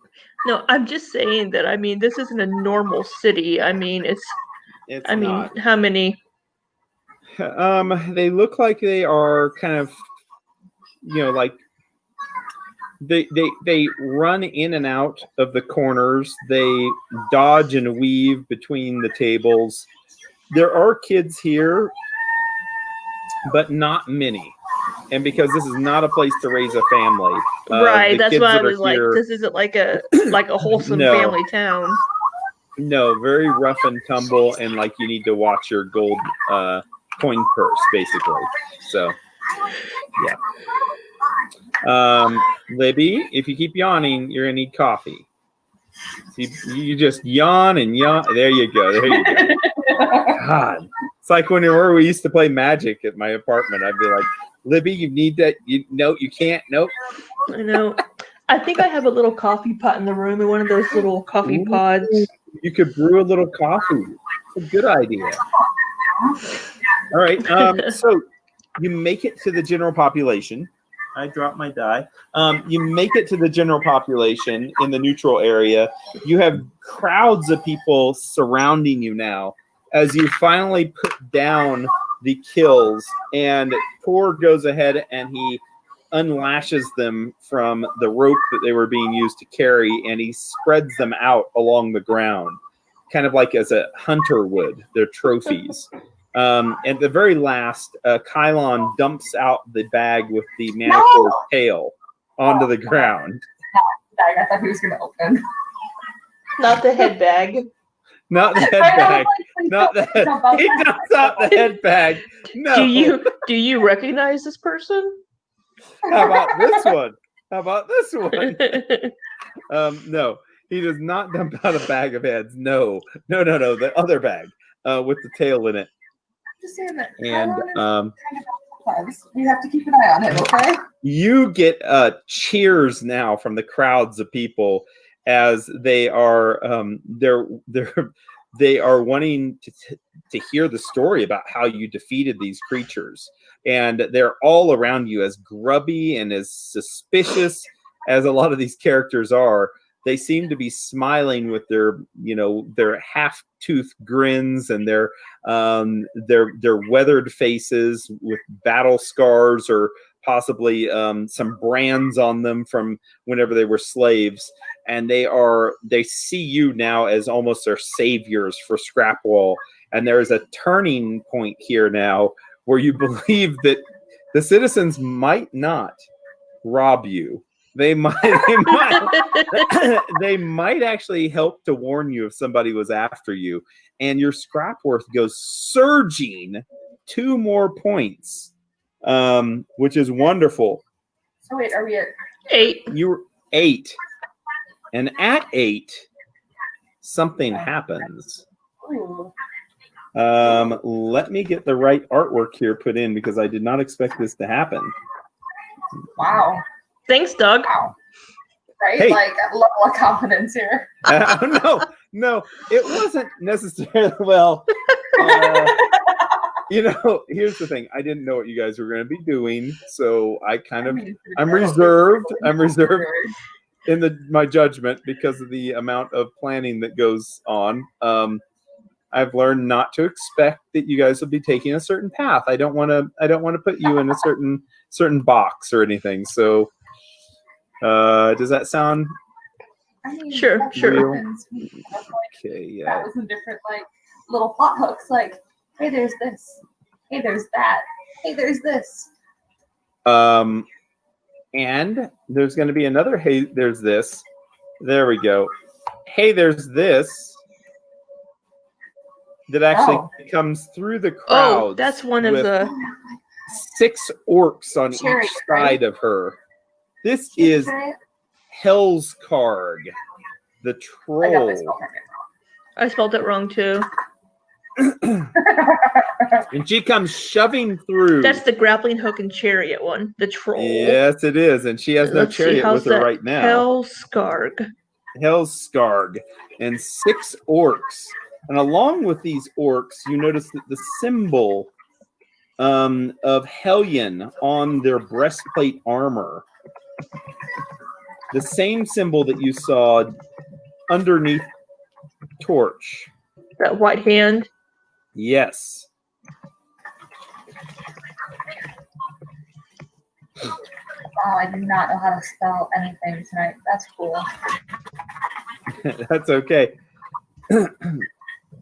She comes through the crowd and she says, "What is this? Proof? Proof that you're warriors? No. No, nothing has been proven yet." She looks at the manticore tail and she kind of snorts. She says, she says, "Trying to make a name for yourselves. I can see you have helped take care of a little pest. Then fine. You want to join? You want to be part of the most powerful gang? You can test yourselves. I challenge all of you to the arena."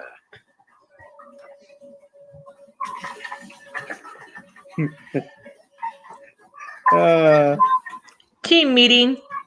She says, "But the fight," she says, "the fight is going to be to the death. You can either replace me if you would try, or you can leave the city. But one way or the other, you will be tested. Leave, and it will be proven you're cowards. Face me, and you will surely die."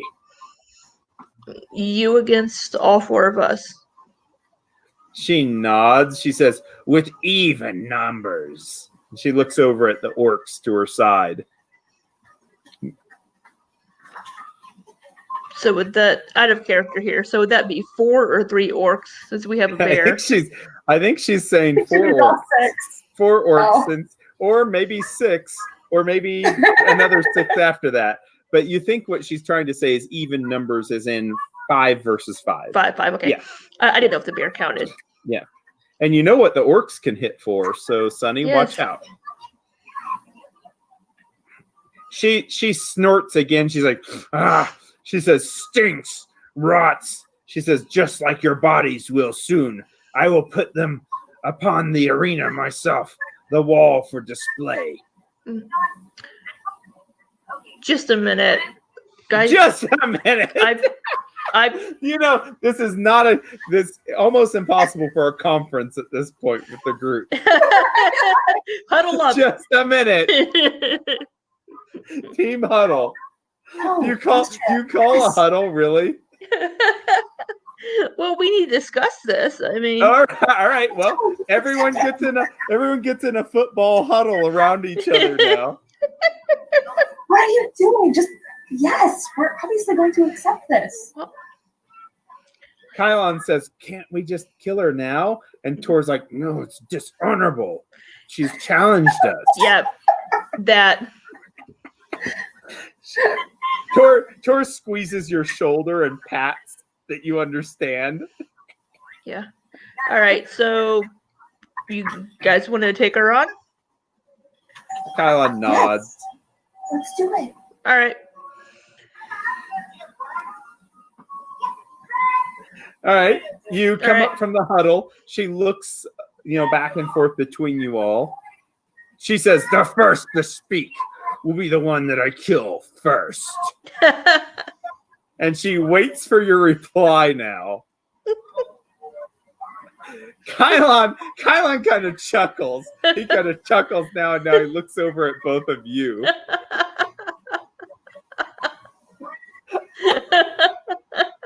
I look at Sunny. Challenge accepted. Tor's like, "Oh no." Avery walks close to it. You now, Sonny. And Hellskarg says, "Yes." He says, "That one." He says, "The one with the red hair. I will rip it out and put it upon the walls. It will be so pretty the way it's decorated." She nods. She says, "Tomorrow we will face each other then." And she turns and she goes walking, stomping off into the city with her retinue of orcs following. All right, great.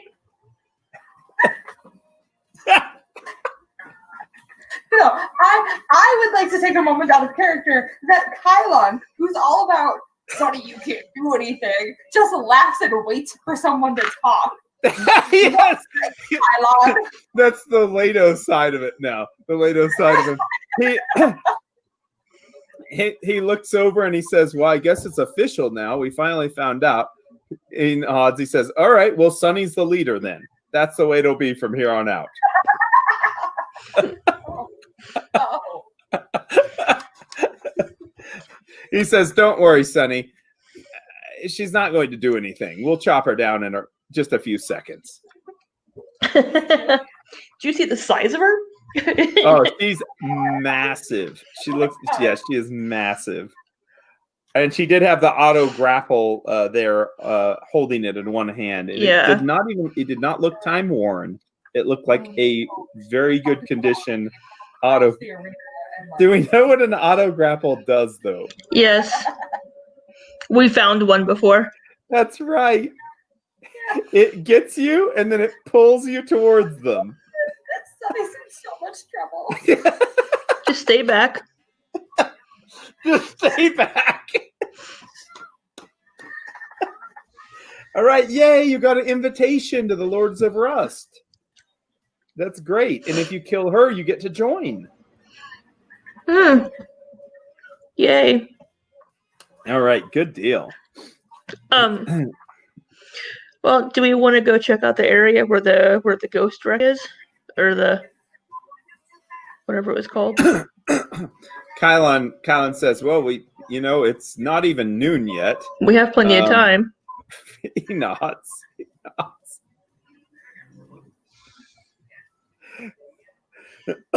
He says, "It sounds like a good idea to me." Okay, well, before we go to our death with the ghost wreck, we need to stop and talk with the Steelhawks and with the Red Tooth Raiders to make sure that we have as many people as possible to watch us to make this a fair fight. Tor nods. And you have some of the rat folk close by, some of the Red Tooth Raiders. Oh my God, Red Tooth Raiders and the Steelhawks. Somebody hit my reset button. So both of those gangs are nearby, and they can easily go and be dispatched to get their leaders to meet with you. So if you want to send them on their way, they definitely will call upon their leaders. Would you like to meet in a certain area to be able to talk with the leaders themselves, or how would you like to do it? We can meet at Ilmo Watsi's. Well, Yeah. no, because Yeah, we love that no, place. because we do. But but I don't really want to do that because Sevroth made it very clear that she is not going to support us publicly. I don't want to make this look like we are. You know what? She did mention that, didn't she? That's good of you to remember. She did. Yeah. So I kind of want to go meet with them like individually, so they can gather their numbers without it making it look like we are calling the entire city to force. If that makes Okay. sense. Yeah. Yeah, that does make Yeah, sense. good. Well, Alyssa, you listen too much again. Listen too much. Okay, well, that took a little bit of fun away. Okay, well, Not really, because that's kind of an important piece of this. so you'd like to meet with Sevroth first? Or with the Sure. Red Tooth Raid? Honestly, let's go meet with Sevroth first because then we can hit the Red Tooth Raiders on our way to the Ghost Wreck. Yeah. Okay, there you go. Okay. Yeah. Let's do that. Okay, so Sevroth first. You notice that she has still not moved her entire operation from the guardhouse, and even though you think that she probably sleeps at not there, at the headquarters here on D for the Steelhawks, she still was actually found by you at the entry point in the gatehouse for the city. As you approach her, she's talking to some new people who have entered into the town, and they look like they are maybe from the far south, maybe even from the River Kingdoms by the way that they're dressed. They're definitely not New Marians. And she's talking to them, and she says, now remember, she says, join up, she says, with the Steelhawks. It's the only way you're going to get the protection that you need around here. You pay us a little bit of the money that you earn, you have the protection and the lifestyle you deserve. She pats them on the back and sends them off into the town. She says, and remember, remember the outlying territories. Don't travel there. Stay here. This is where it's going to be safer. She sees you approach and she turns and smiles at you. She says, we have business to discuss, I imagine. Would you like to come inside? Yes. You can hear whispers from the Steelhawk guards on the rooftops there of the gatehouse.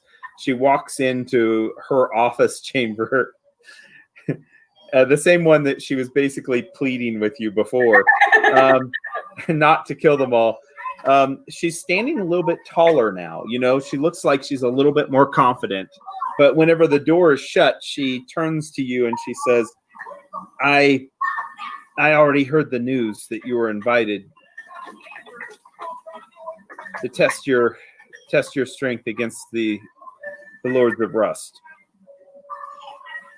The word travels quickly around here.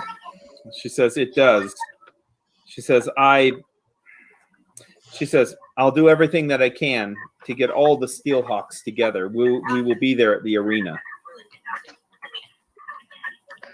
We appreciate that. She says, I want you to know something, though.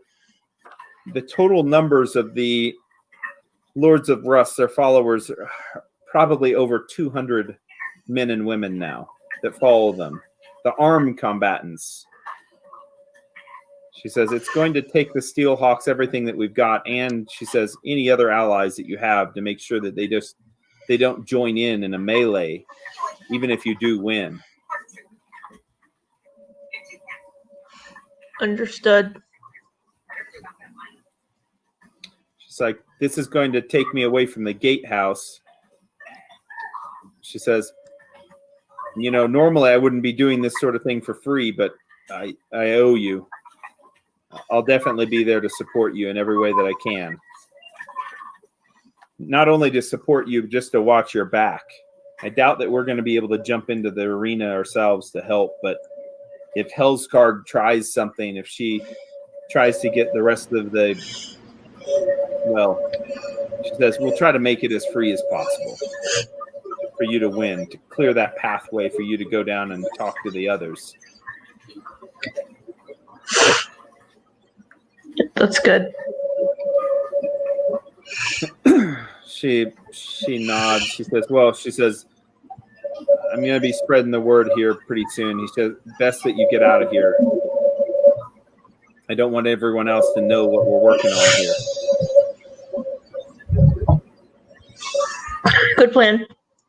She says, "Oh," she says one more thing. She says, "No matter what you hear, you're going to know by my actions that I'm on your side."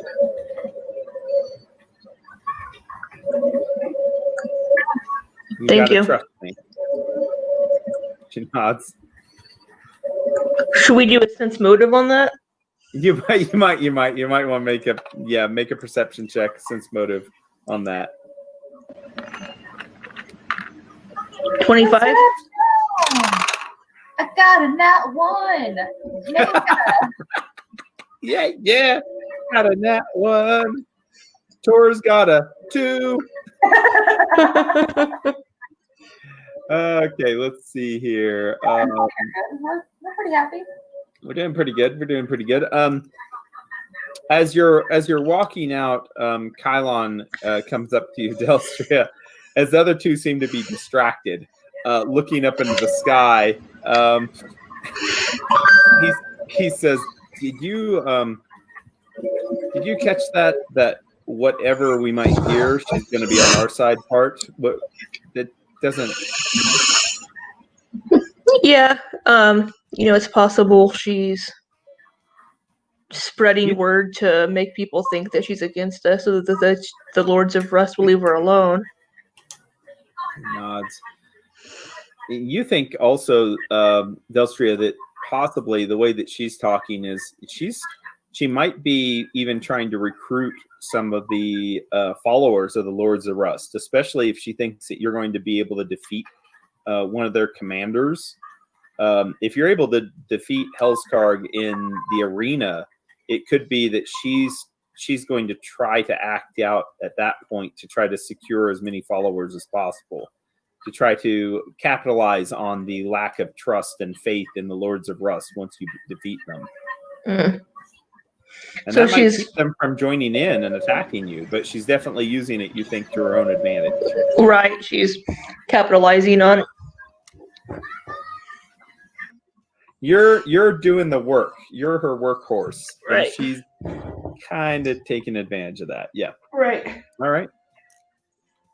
So going over to Redtooth and Whiskafist, it's a quick walk across Scrapwall to them. And you're met outside of her compound once again, her tunnels. And you see that there are 3 of the rust monsters in cages out front that are securely locked away in wooden cages, far distance apart from each other and also anyone else. She scurries up along with Whiskafist to greet you, bowing slightly. She says, "You've done a lot that we could not have done by ourselves. You've been able to secure." She says, she looks around. She says, "Secure a freedom to walk around in the night. You've been able to protect us." She says, "From enemies that had come before and plucked us away." Says, "We're going to be able to do much more now. We're going to be able to spread our territory. We're going to be able to operate at nighttime and relay messages even outside of the walls. We'll be able to go back to the smuggling that we used to be able to do when others could not see it." Glad to help. She nods. She says, "Of course, help, yes. And help is something that we will return also. I wish to have back my members who had left, who had turned away from us and gone with the Lords of Rust." She says, "Whenever you have your fight, my brother and I will both be there. We have not forgotten what you have done, rescuing him from the Smilers. We will be there with all of our men." Well, that'll be tomorrow. She nods. She says, "Yes, tomorrow. tomorrow. Yes. She says, we'll be ready. She says, just in case, she says, there is something else that I can do. And she draws nearer to you. She says, I can plant my detonator. She says, my explosives that trigger from it. She says, I can go to the Scrapmaster Arena underneath the seating. I can make sure that we rig it with explosives.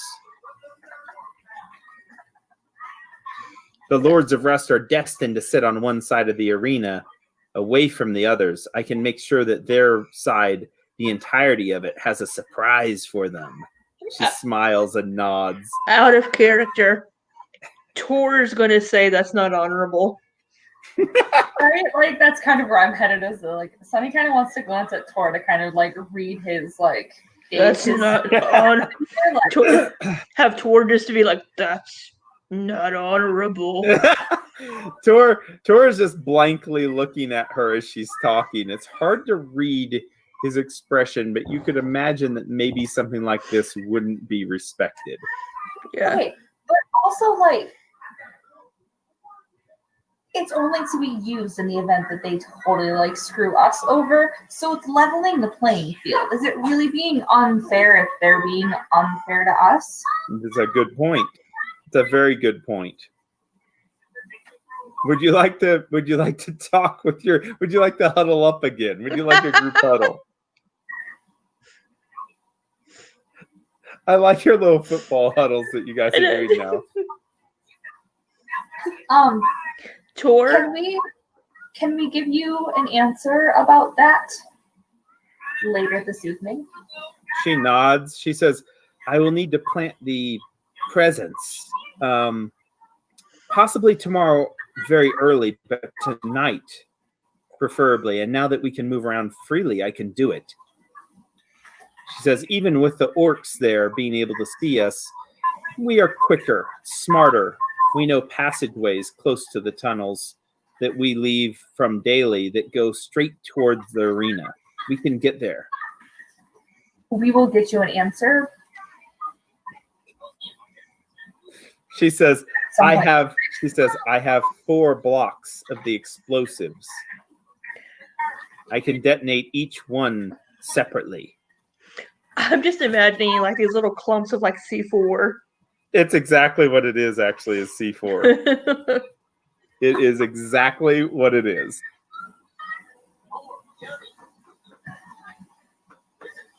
Yeah. Okay. We will let you know. Well, you prepare your people. We will stop by before the end of the evening. She says, if I am to do this, she says one thing. She says just one. She says, I have kept this for the receiver. I know that the receiver broadcasts messages to Hellion, and he's able to even bring in people. He's able to send out troops. Somehow he is able to communicate with them. I was intending for it to be used for the receiver array. If it is used otherwise, you must promise me that somehow you will be able to deactivate the receiver array. Yes, absolutely. Even if it means killing him, Yes. whoever that Hellion is. She nods. She says, I think you can do it. She says, if you were able to kill the Manticore, you could kill Hellion. Surely. I think she underestimates Hellion. Yeah, she probably does. Manticore.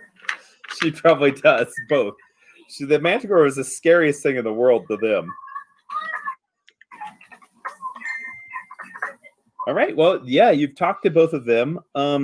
You're on your way over to the ghost ship area, and Haunted Wreck. That's what it's called. Haunted Wreck or Ghost Ship. It's a ghost ship. I like it like a Scooby-Doo episode. The Ghost Ship. Come on, Scooby Gang. Yeah, let's go. I think this would be a perfect time for like a 10-minute or so break at least. So we can eat, and then we'll get on to that if you guys are good with it. I'm good with Sounds that. good. Sweet, let's do it. All right, see you back.